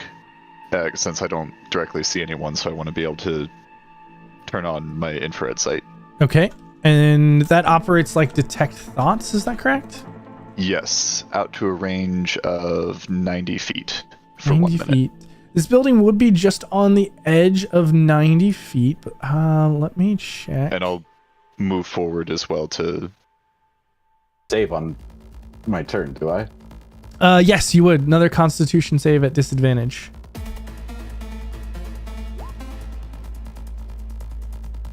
Okay. Nothing happens yet. Danger. Okay. Yeah. So Advantage to hit a 19. you kind of 20. look towards that direction, and you know, just kind of scanning, that there's nothing in the building itself, but you are aware that your optic does get blocked by 2 feet or more of rock, and you're kind of looking right at a rock wall. And so you Okay. kind of quickly put together that he must have disappeared, that there must be an entrance into the wall itself that he's kind of gone into, Okay. or that Then we'll- whatever they're pointing at had gone into. Then we'll action dash and get closer, trying to stay stealthed. Okay. Sounds good. Then that will bring us back to Jasira. As this is, are they stunned? They're stunned till the start of your turn, I believe. I will read it really quick. Actually, I'll post it. End Yeah. of your next turn, I think. Yeah, end of my next turn. End of your next turn. Okay, so then they are. So I get Yeah, to go, dang. and then they can be unstunned. Yep. So he is still eyes rolled back in his head as he's just kind of waffling back and forth, and any attacks are at advantage. So the These real stuns thing, are though. crit, aren't they? So Yeah. I do have a question because of where the fuck did it go? Because I haven't gotten to use it yet. It's up here. So can you help me read this Hand of Healing? Because it says I can use, when I use Flurry of Blows, I don't have to use a key point for Hand of Healing. Okay. I assume it's because I'm doing Flurry of Blows. So does that basically mean double healing? So- Or how does that work? No, so basically with your attack, so you get 2 attacks with extra attack, and then you get Right. 1 with a bonus action. If you turn it into a flurry of blows, instead of making that last attack, you do a hand of healing. And so it's still 3 attacks and Okay. then the hand of healing instead of the extra attack, or instead of Okay. the last attack. Okay. I'm fine. That's what I'm. Look like cooked spaghetti. Well, that doesn't work for Jasira though. So I mean, you got like, spaghetti going on down here, a little bit of meatball going on up here. It's the marinara. Fine.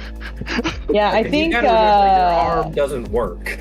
Not gonna lie, I think she just wants to wail on him. Okay, go ahead and give me your first attack at advantage. Cause was the beefy boy named Gordo? This Or is is the dwarf. Gordo? Is Gordo? Even better. We're beating Gordo's ass. Yeah, that hits. Go ahead and roll damage. And again. Just roll the first one. I'm gonna do it. I don't Oh, think really? you're gonna need more. Yeah. That close? As you just crack, you I hear the should target snap this of the one neck, first. or not necessarily the snap of the neck, but the snap of something as he just drops Oh. over, But unmoving. see, you know what? This sounds great to get a soul gem out of it as Okay. a little bit of a taunting for the other deck. So yeah, the 16 hits. And if you would like to do your bonus action hit, you can end his life. Yeah, she gonna do that, and she's gonna Yeah. put him in a ring. Just cracking in as that you just crack down in, pushing the neck and snapping it as there is just this gasp that escapes, and you pull it in as this soft white yellow gemstone appears upon your ring. And do you want to spend a key point to do a hand of healing? Yeah, she does want. She does want to heal Boko, and then she can start dashing off towards. Here you What? Good job, Boko. Sorry, we separated. That was not the plan. Obviously. Boko's laying here, his head pats. And you can roll your martial arts die plus wisdom for healing for Boko. And you Okay. get full 55 feet, which we'll get to in a second. Oh, that's not So it. yeah, so your martial Hold on. arts die is Yeah, a that's d6, wrong. so it's a It's the d6 plus 1d6. your wisdom. Plus Let's your try that one wisdom. more time. 1d6 plus 2, I think. Always scroll the wrong way. There we go. So there you 7 go. points of healing to Boko. Nice. Not too bad. And then there was something I thought I just got. I might be wrong. I thought I just got a healing thing. Is he poisoned or blinded or deafened or stunned or paralyzed? I can Actually, end that shit. Yeah. I can end that shit. actually he is. So as I'm Do healing you know him, which one? So I will say that seeing you, she can deduce enough from the state that you are as she causes this healing over you. You feel the feeling of your limbs start to come back. They're slow, but you are no longer considered to be paralyzed or fighting the effects of paralyzation. You don't have full usability of these arms and limbs back yet. They're still kind of adjusting, as it seems that there are other effects going on here. But you do kind of slowly, you're getting more movement back as you feel this effect take place. And Jasira, as you begin rushing off in the direction that Boko pointed, you do come up to another building similar to the one that you had seen before, kind of built into the stone that seems to lead inside. and how tall is the wall? The wall of the building or the stone wall? The wall of the building, they're like 20 feet high before they have their roofs. I guess whatever she needs to crawl. Does she need to climb? No. There's whatever. a door that just leads Oh. into the stone. Like it's a door on a building. The building's built into the stone. It looks like it's just like an entrance to how they get into this mine. Is there any windows or something she can like peek and recon first? The Or door does is she just need open. to- You can see the door is open. It's maybe like a 10-foot cube building. There's not much inside. Oh, she's gonna like at least pop in, just see and scan the building and see if she can find this. Yes, you kind of get to the Man. door and you like look in, and again, it's a similar layout inside. It's kind of this cavernous space where there's these different tunnels going off in directions. And Roland, you can kind of see as Jasira comes into your view and kind of ducks in. You're, what would that be, 60 feet away at this point? And Boko, you kind of crawl over and begin kind of looking over this individual. We'll get to that in a minute. But until my limbs come back, buddy. Roland, you're 60 feet away from Jasira and this building. What you doing? I'm going to... I can cover that 60 feet with a movement bonus action dash. And see if I can get to the doorway. Okay. Yeah, you're in the doorway. You see Jasira kind of right inside. She's just gotten... Basically, you're looking at what is on the screen now, where you've got this chamber, these large golden crystals that have kind of been chipped, and these pathways just dispersing. So Boko points towards the mine, and there's like a gust of wind as Jasira takes off and runs for the mine. And he goes, "Oh, thank goodness!" And then there's another gust of wind. I haven't seen Roland to this point, have I? No. We did. Well, I thought you did. So you saw him. You saw him in the market like way back, but not recently. Yeah. Not here.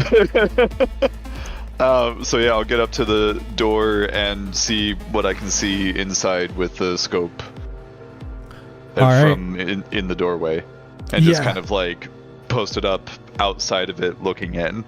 Yeah, looking across, again, similar things. You definitely pick up Jasira, who's standing right there, but looking across, you can see the buildings all appear to be empty, but there's these stone passageways through the mine where you can't reach, so you don't see anything within view.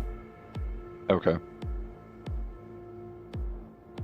Then let's action dash as well. All right. And take another 30 feet in. Yeah, 30 feet in, you get past the center, and you can kind of choose a direction. You see about 3 or 4... You see about 4 of these different passageways, kind of 2 on your left, one that seems to be a little bit above you on kind of a scaffolding up, and then one off to your right.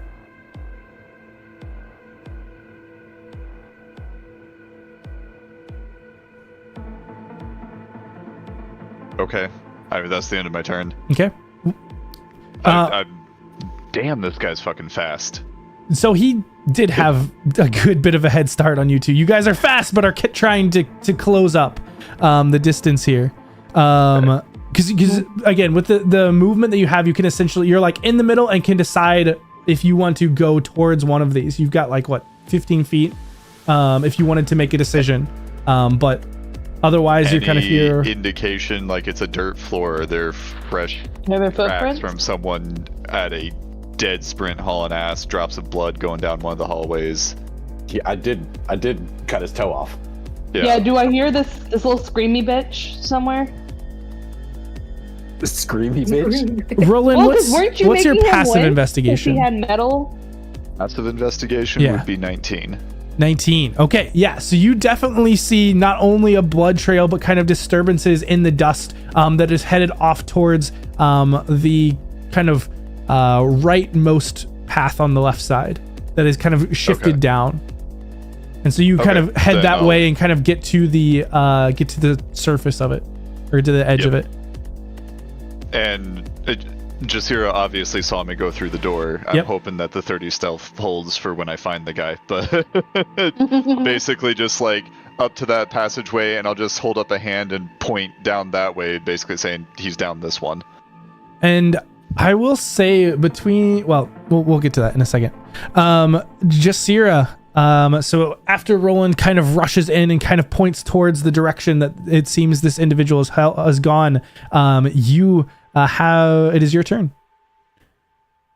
Okay. I'm trying to take notes for everything that just happened. All good. So she saw the direction that Roland went. Mm-hmm. And that is presumably the direction. Kind of picked one of these tunnels. Yeah. Sounds good. I guess we'll start by going that way, and we're going for haste. So we'll start with, what is that, 110? Am I crazy? No, 55? With a dash, 110? Yeah. 110. With about 40 feet, you get down into this chamber as it begins to open up on the back end, and you find yourself above this area that is cascading this green light. And you see this massive factory with these large mechanical tubes just building out green light. And you can also hear voices nearby. Well, she'll try to duck back in if she hears voices. So she'll try to hide. Okay, so like, just with your movement, you kind of come in and then kind of duck back into the tunnel. Yeah, just kind of like startled by the scene and then the noise. Anything else that you're doing? If that's her movement, she will not go further. She will wait for Roland or dash back to Roland and say, what's up ahead? And if we might just need to get the fuck out because it's sketchy This as is where fuck. prudent people would turn around and go back to the ship. Yeah, so basically, we're going to wait and see. Unfortunately, we have Boko. Boko isn't here, though. Whoa. I mean, don't worry, we have Closest Gordo. to the ship, Roland. Don't worry, we have Gordo on a ring. We're good. Let's get the fuck out. We already have a souvenir. Roland, it is your turn. And at this point, we'll get to... Well, we'll see what you want to do on your turn and see how we want to go from here. Okay.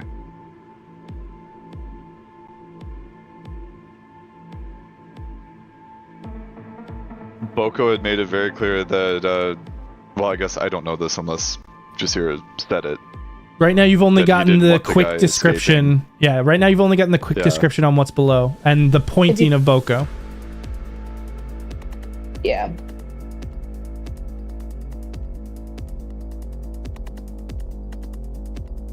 How She far seems- is it to get to the spot? It's the tunnel extends down 40 feet before basically you're up on this ledge above what is below. Okay. I'm going to movement, bonus action, dash, get to where I can get a view of the room and scan it quickly. And ooh, can you post your optic for me? Yes. Do I have... Yes, there it is. Okay.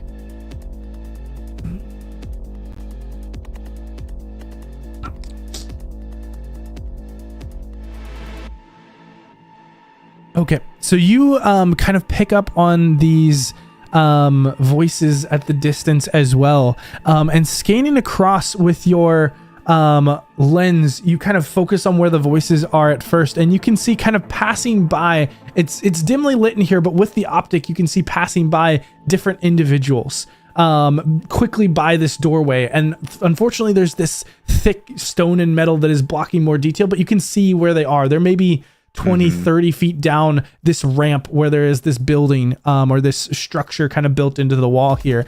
But you kind of quickly scan across the room and you don't sense any other presences of individuals. And you're like, okay, it's all clear, it's all good.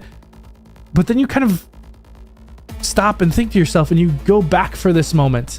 And you see these shapes and shadows of what look like silhouettes in these tubes, but they're not registering on your sight.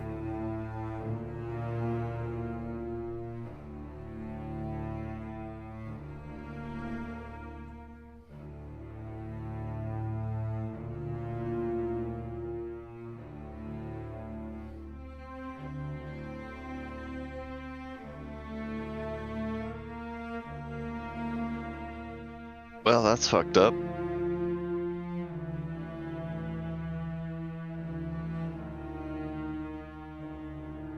This is more than we were biting off tonight. We need to go.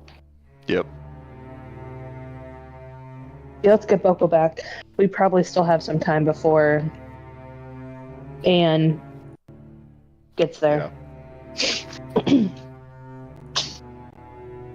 All right, so you guys are turning around, heading back. Mm-hmm. This is too much. We need to go. Yeah, but Jasira's like, this is not what I thought I was finding today. I'm good. We'll talk about this later. Frankly, she doesn't even know which beefy guy it is because she never saw a beefy guy. So. Mm-hmm. Yeah, so it's kind of useless. It's fruitless. There we go. Yeah. Yeah. He's gone. He vanished. We got his friend. I'm good. All right. As you all head back up, Boko, you're kind of looking over the body here. And you see this individual as this dwarf, apparently by the name of Gordo. He looks like he's been through some stuff. He doesn't look like the most put together individual. He's quite dirty. Again, has these kind of goggles on his forehead, and is wearing this thick leather jacket sized for a dwarf. But what mainly catches your attention is this piece integrated into his chest, like some sort of enhancement, but where yours are organic, this one is metallic. It is this golden gilded metal that almost has this ribbed like texture, but there's something else going on below the surface. And there are these two joints where these tubes meet, and out of the tube kind of extends out towards this gauntlet. And you can see on the gauntlet is this some sort of mechanism. It's long and tubular where they connect up at the back, and there's kind of these different cylinders that are pulsing with this bluish liquid. And there's some sort of fan on the top, and it extends out into this kind of flange nozzle at one end, which is where the beam that emanated out came from. You also see, kind of looking over him quickly, if you want to give me an investigation check for anything beyond that. Absolutely. While I have a second here, I would like to spend another spell slot, one of my last spell slots, to switch from lying to searching. Okay. And really take the time to actually dig into this, to try to see if there's a chance that I could take this, which I don't think is going to happen. And if not, how can I pull off a large chunk of it, making the least damage or the easiest way for it to be reattached if Jasira can't carry this guy out of here? Okay. Yeah. Jasira is already carrying the guy. Yeah, I already got him. So I need an investigation check, an arcana check, and then another investigation check. All right. Investigation. Arcana. Investigation. Okay. Okay. That's pretty good. So looking across this individual, getting the chest plate away is going to be extremely difficult. It seems that it is well integrated, but where the nozzles are is a joint that you could easily sever the tubes with a quick slash of some slicing tool or knife. And the gauntlet seems to just have these leather straps onto the wrist. So you can undo the straps, kind of snip the tubes, and you would have at least the portion that was on the arm. You wouldn't have the chest piece, but you would have the arm.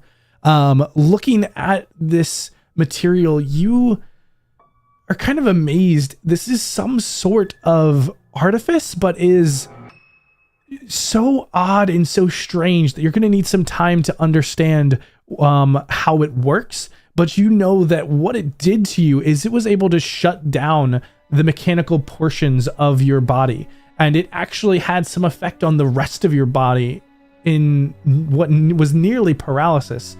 And you are just kind of perplexed by how this is possible, because all of these pieces that you're seeing, you've never seen before, much less put together.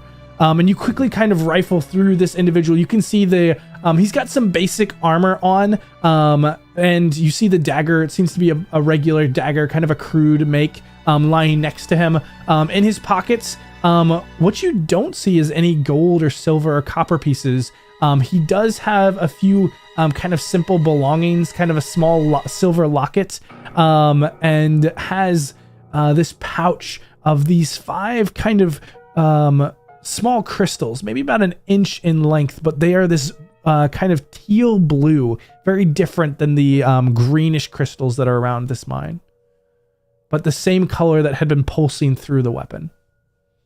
Yeah, just throwing things into my pockets or into the bag of holding, and then I'm going to try to get this gauntlet off and into the bag of holding, and then hopefully Jasira can carry this guy out without... It's possible. So you are trying your best as you kind of try to sever these things. Still, the arms are lagging and are difficult to move. The leg is kind of dragging along, and you're finding that you have a limp. But by the time Jasira and Roland get up to you, you've at least gotten the gauntlet off. Okay. I figured this kind of field medicine would not be super successful, and so as Jasira and Roland come back, I'll just say, we need to take him with us. We need to get him out of here. I need to take a look at him back on the ship. We can't carry a dead body through the streets, I don't think. We have to try.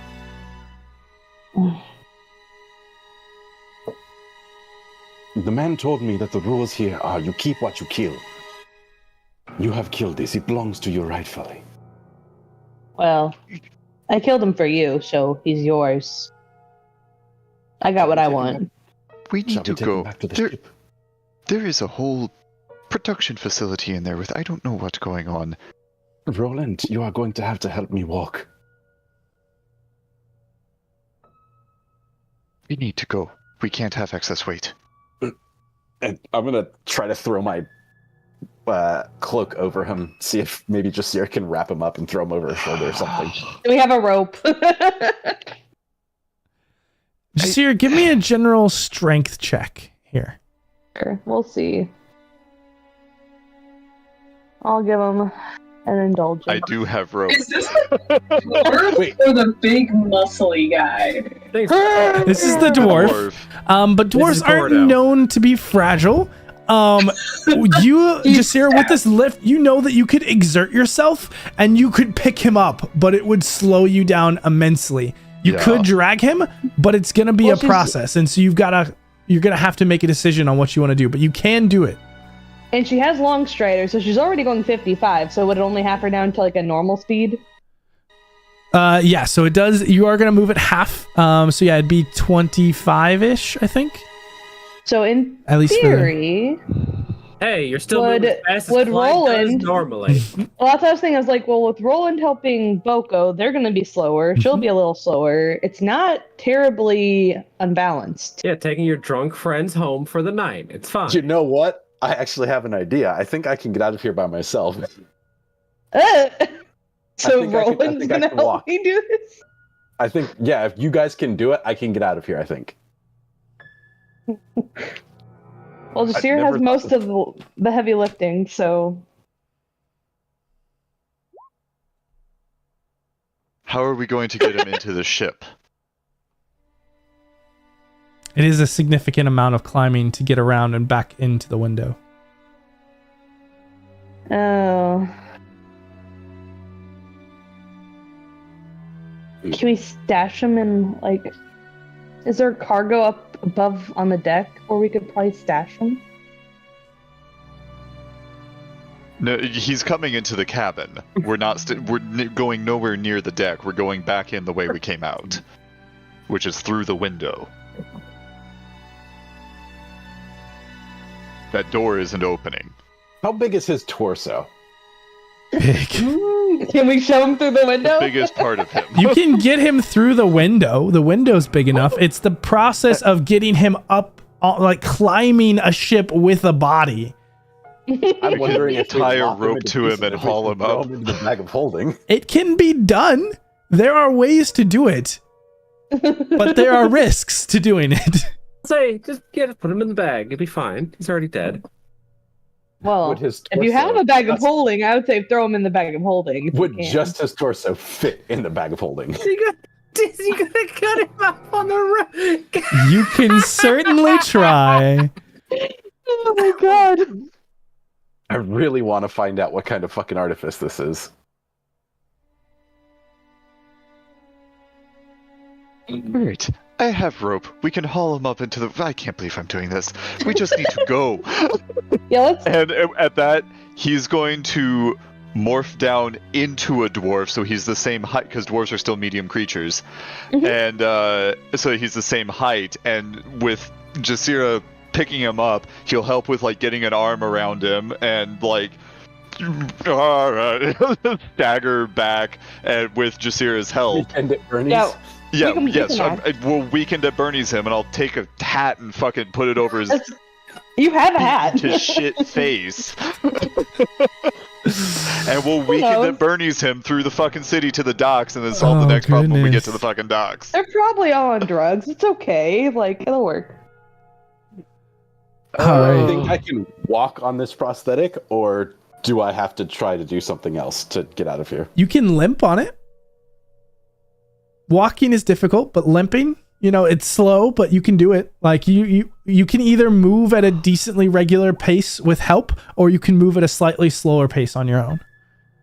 I'm gonna spend my last spell slot to change the Chimera for the last time. I'm gonna turn it into an extra limb. This time it's gonna be a leg. Oh my gosh, yes. I'm I here never for thought it. I would say. I'm here for it. This is exactly what this class does, and this is so much fun. Just morphing This through is so everything. This is so dumb. Okay. So This is as so you fucking guys dumb. are moving up this path, you're making your way by, and you can see there's other of these facilities kind of passed along this area, kind of moving down. You see a couple people that kind of pass you and don't give you much sight. You pass by this crystal shop, and there's this kind of old orcish individual with kind of this ratty beard and these small crystalline goggles, who kind of is like at his doorway, kind of looking around and kind of like looks at you, kind of like waves off, young hooligans, and kind of goes inside. And you guys continue back up towards where this area of the city that is kind of busy and alive with more individuals, and begin to blend into the crowd. And for the most part, as you move forward, you don't see anyone giving you much attention. There's some people who kind of try and get out of your way or kind of shift out, and you get a few glances. But for the most part, you're able to make your way across. Yeah. And I will help with the subterfuge by mimicking the voice of the dwarven trader that I worked with for so long and singing one of the dwarven like traveling songs that I know from that time. Very, very poorly. Absolutely. Jasira will try to help build the facade, like, oh, watch your step, buddy. It's okay. Just try to play up that he's totally drunk situation. All right. Moving across, there are individuals who kind of pat you. There are these individuals who kind of touch you, trying to get you to buy different products of various sorts. But you pass through as best as you can. You don't seem to get the same attention that you would dragging a body like this in a normal city. It's much easier to blend in here. And for now, not much seems to come to your attention, and you start to get to this point where you're like, okay, we're almost there. We got to get through. Passing through this, you guys are headed straight to the docks? Yeah. All right. Keeping an eye out for any empty barrels. Empty On the way. barrels? Yeah. We need something buoyant if we're going to throw this guy in the water. Oh, I guess that's fair. If we have the rope, we could strap him to the barrel, slide him under the dock to the boat. Yeah, I'll say you find some barrels. They're not exactly empty, but empty enough. You kind of slide out the materials and kind of roll the barrel along, kind of doing what you can. It takes you a while, but eventually you get back to this dock, and it seems fairly quiet. There's only one other small ship that is at this particular dock, other than the one that you all came in on. And you don't see... There's not really anyone guarding this area. There doesn't seem to be anyone on the docks themselves, but you can see individuals that are on the ships. A couple on the small ship nearby. It's kind of off to the side. and then quite a few that you can hear and see up there as you guys are kind of like at this entranceway that you had gone down previously with this barrel that you have a dwarf in. What is the plan? Oh. That's a pretty high dock. We can get underneath that. At least to the opposite side You of the can ship. certainly get underneath it. Absolutely. What are the chances can't that this swim. barrel has enough buoyancy to keep this dwarf afloat? The barrel probably can handle the dwarf. The dwarf probably floats on his own. Boko is a little less buoyant and a little less swimmable, but you guys can make do. But also has an extra limb with which to grab onto. That's true. Yeah, if you guys want, you can kind of pull into the water and kind of make your way across. Is that the plan? Jasira can't swim, you know. This is one small bump in the plan. I'm just letting you know, she can't swim. You can hold on to the dock. It's not that low. You'll be able to pull yourself along, but Okay. Jasira in water, there's a bit of a... Yeah. We might have to push through. You were invisible last time, huh? I was invisible, so they don't know I left. Per se. If anyone sees me.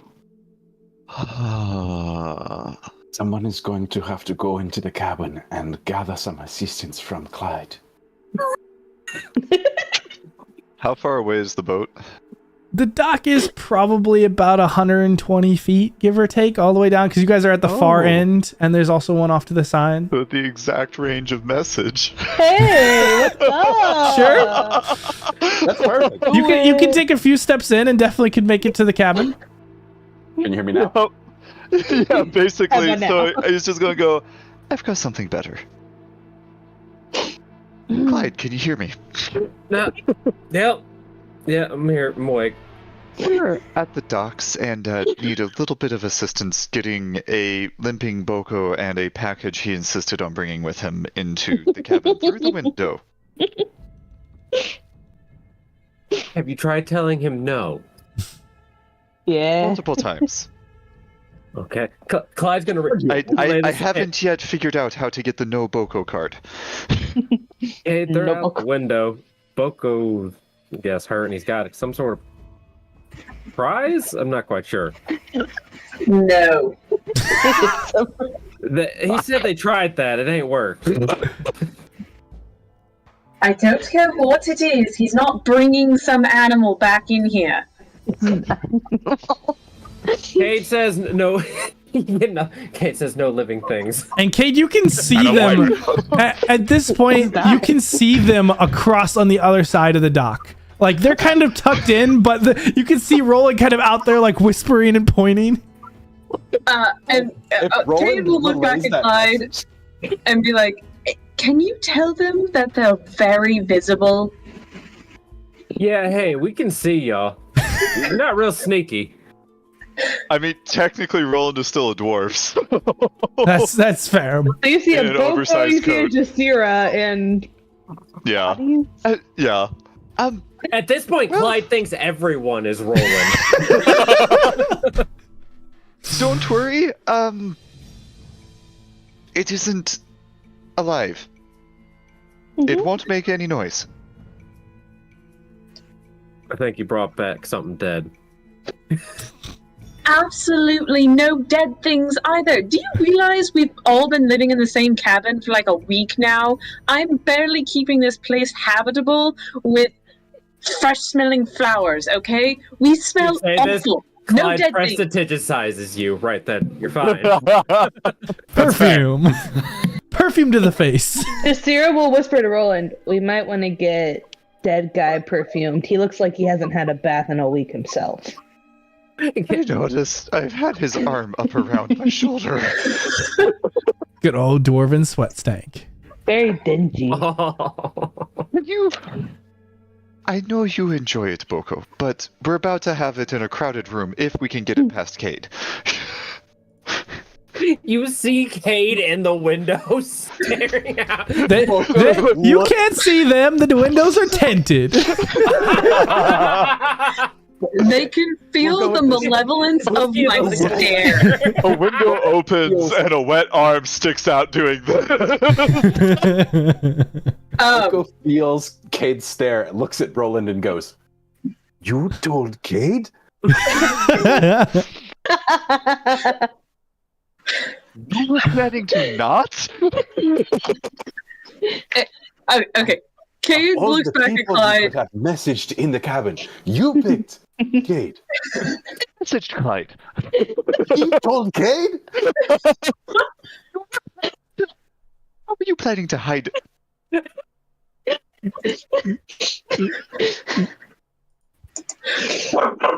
With doing all this, by the way, and still Roland's voice coming out of big bushy beard. Okay, Cade looks at Clyde. What exactly do they need to get back on the boat? Cade wants specifics, Roland. Actually, no, we'll go to Boko. Boko, specifics, or it's not coming on board. How many words do I have? I don't know. We've been really you can reply. loose on this. It's a cantrip. Yeah. Boko is gonna say. Yeah, whatever. It's 25 words, but endless cantrips. Yes.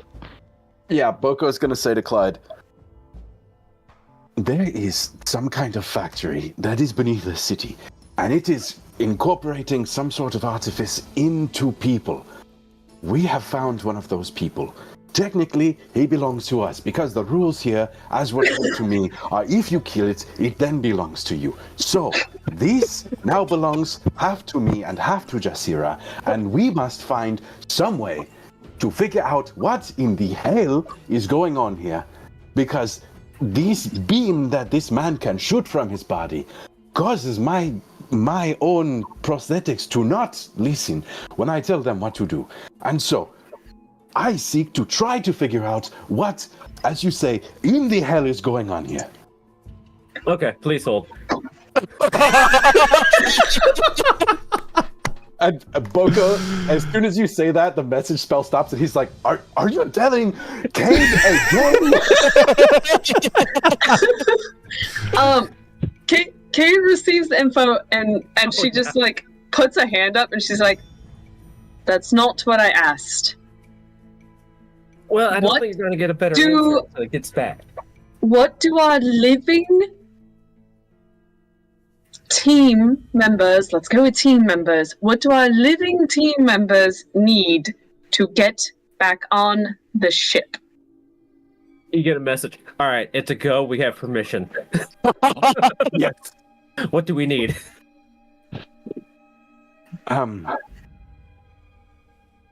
We need a way to get everybody back through the window.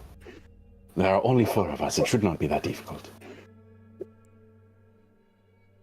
Clyde does Can math. you There were 3 swim? that left. No swim. Oh, Sure. for Look fuck's weird. sake. Cade's gonna... The boat, how close is it to the dock?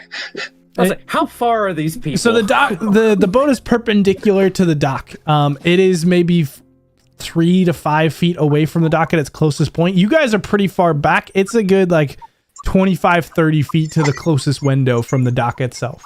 And it's probably about 30 feet from the water as well. Okay. Cade's just gonna like, you know what? Tell you what.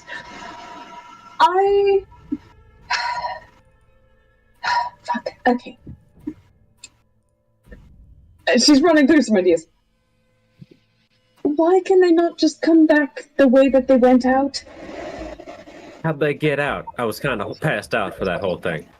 I'm not entirely sure. They snuck out the window, so I'm assuming that they crawled down the side of the boat and made their way to the dock. I really don't understand why they can't make it back in. I mean, more or less. I'm not really sure. Okay, Clyde, here's the problem. We have a very heavy... It's a body. It's a body. We're bringing back a body. Told you. Don't tell All Kate that part. Clyde's over the... But Clyde's like, they're bringing back... Never mind. You'll know soon enough. We need to find a way to get it through the water to the back of the ship and up through the window because we're not carrying it on deck. I mean, I don't think I can make corpse invisible, guys. A corpse? That was messaged? I think you have to say it out loud. You're saying the message out loud. They're trying to bring a dead body back on board. Yeah. Well, Boko found some crazy shit there, apparently. They want to bring a person they murdered back on board a ship where we are stowaways. Boko said he We are not belongs to stowaways. him. We are in a very high-priced premium cabin that comes with benefits. We are stowaways. How much rope do we have? Okay, but not all stowaways get a knitting circle held by an incubus. So And really, unlimited alcohol. Yeah. really, Theschault, help me out here. Please help me out and say we are not bringing a dead body into our No, cabin. that's great. Theschault, got like a winch or something we can use to haul up? No, Body? no. Theschault, please, help me talk some sense. I'm gonna be honest with you, Clyde. I'm a bit concerned at the fact that we're trying to winch a body up. We have a metal device out here with pipes and tubes that looks like it runs on steam that we're trying to get onto the ship. Can you help us? Ask him if it's possible to extract that from whatever the other weird thing was they mentioned. and tell him that he was trying to kill Boko, so we killed him first. It's very important. No, that's. There's a Losing lot- track of The strangest name of telephone. on this open line. I would also like to point out that I was able to hear the conversation between Clyde and Boko because of the ear cuff. Oh yeah, no, we're It's just a group call. But no, I'll go up to Clyde and Cade. Just talk to Clyde. I feel like, I mean, don't get me wrong. Obviously, I'd love to see the hydraulic I portions, might be but able to spit on him if we open the window. Oh, okay. You know what? We're gonna make this easier. Since Cade can see Roland, Cade is going to reach out and make a psychic connection with him. Oh no! oh, No! I'm specifically avoiding this. He's getting attention. Roland. I'm hearing Clyde's conversations over message. I'm having conversations, and now someone else is in my head. Boko gets Yeah, a Jasira's message. just like tapping fingers and like, tell him this. It's okay. Cade reaches out. Roland, I know you got Boko and Jasira back. What is this about a dead body? Can I reply with the psychic connection, or do I have to message you and then you? It is 2 ways. It's a two-way Okay. connection. Just in the middle of the conversations that I'm having with Clyde and with Theschault. Okay, hold please. Push line. There's some weird shit going on with Artifice, Boko's specialty.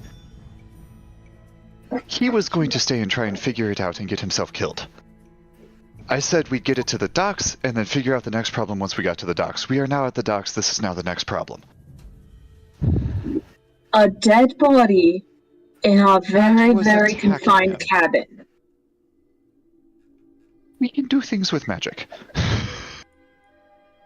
Actually dead. He doesn't smell as bad as he could have been yet.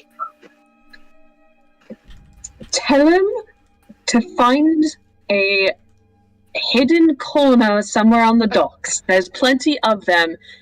And remove whatever he needs to remove, and then dump the body in the water, weigh it down. That was the original plan. It didn't work. Also, here, why am I doing this? Hold please. I pull off the ear cuff and I put it on Boko's ear and be like, she wants to talk to you. Boko's like, no. tell her I'm busy. I'm not here. Roland, I'm not using message. This is in your head. I Oh no. Roland, message Boko. Message her.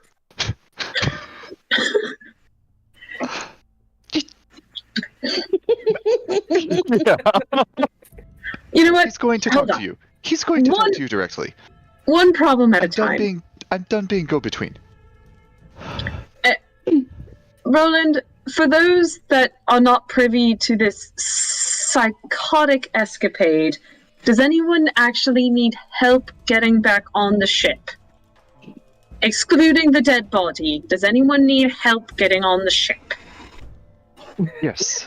Boko took a hit from the device that is grafted into this individual. And he is not capable of getting onto the ship himself? No. And he needs to be able to study the device in order to figure out what happened to him. And he cannot remove the device from the individual without a considerable amount of time and effort, which cannot be done in a corner on the docks. We will absolutely dump the body out into the sea as soon as the extraction is complete. Can he And walk? clean. Barely. Can the rest of you walk? Yes. Jasira and I are fine. We didn't get hit at all. Okay. Fucking hell. Is there anyone on top deck right now?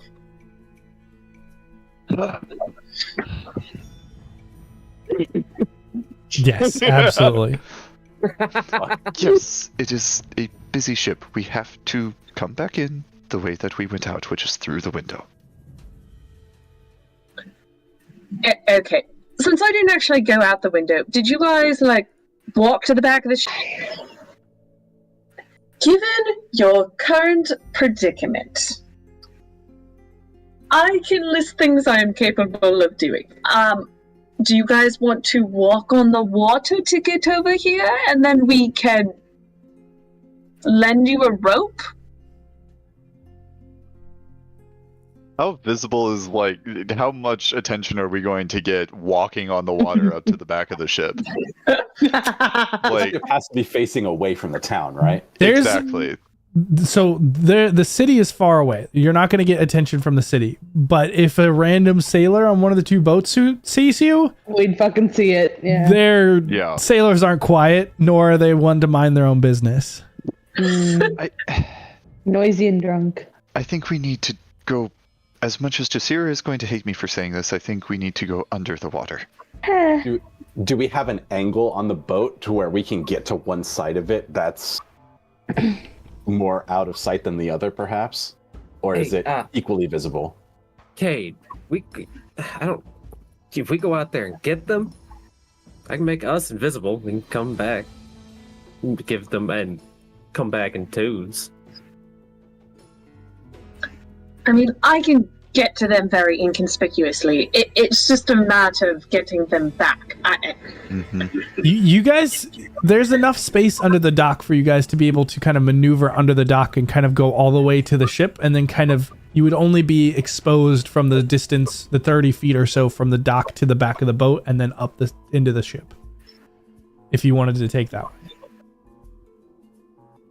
If someone who can swim can tether me to them, I will do my best. I'll know to at least be quiet.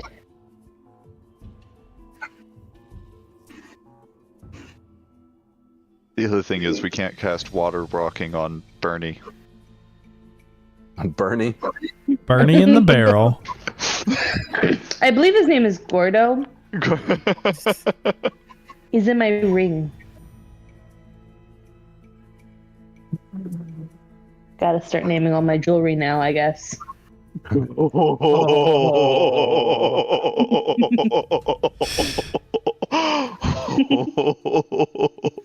Okay. It was dark. Roland, you tell me what your preferred method is here. I can make you walk on water. I can make you breathe underwater. And heaven help me, he gets 1 day before that body goes out the fucking window. I can shrink the damn barrel to make it easier to carry.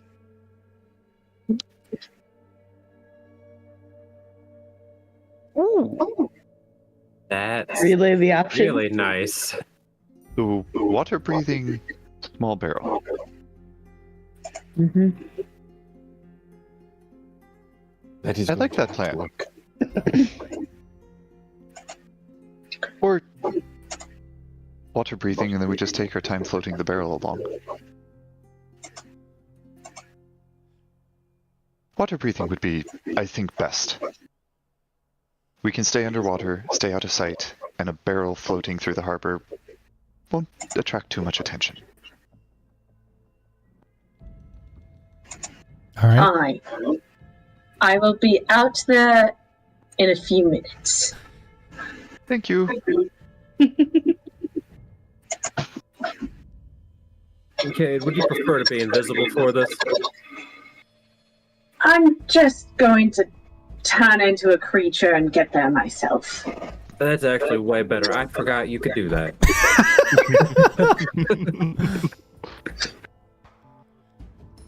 What are you turning into, Cade? Let's see. I'm gonna go. I'm gonna be a small frog. Okay. Oh no! Oh no! I'm gonna get eaten. Yeah, we'll find out. Okay, Cade's gonna open the window and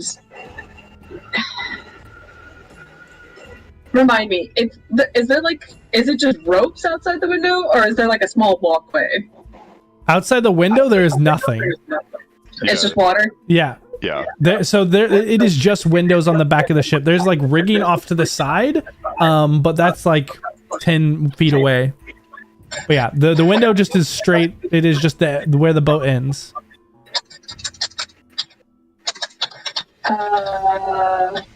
They aren't overly concerned with safety. While Cade is doing this, Clyde is going to, with Theschault, get some rope ready to haul up our idiot companion and their corpse. So we can get the dead weight out of the water and his package. Yeah, okay. Yeah, Cade's just gonna be a frog. She's gonna just hop into the water and swim to shore and then hop to the docks where the idiots are. Don't croak. All right, Cade, roll me a d20. Oh my god. Uh-oh. The frog jokes are crazy. Okay. Oh, Yeah, you should be able to just hop right you on hop here. out into the water and don't seem to be bothered by any fish or other sea life, and are able to make it back up onto the shore the short distance away, and hop over to where the hooligans are nestled next to their prize. Yeah, I'm just gonna quietly hop next to them as a frog, and then I'll morph back into Cade. You fucking idiots. Yes, that has been well established many times. I would like to point out, this guy was trying to kill Boko, so I killed him first. Jasira, I do not want to hear it right now. All of you are going to shut up. We're going to get you and your dead body back on the ship. And then maybe I can have a polite conversation with you tomorrow. And I'm going to cast water breathing on everyone. And I take the ear cuff back from Boko. with that, you all It sounds like you're getting chewed out. You all maneuver down beneath the water, kind of making your way back to the back of the ship. The rope is assistive as you guys begin to shift and lift each other and this barrel. You probably don't want to shrink the barrel, but you can shrink the body inside, technically. Making it lighter. Behind if we Yeah. You guys are able to get up into the ship and pull the body within. Which got a bath on the way. Not Roland sitting there with the barrel whistling, dumping a dead body into the water. Oh my gosh. Regardless, we will pick up there next time. So thank you so much for joining us. We'll cap it off with another exposition since it's been a little while.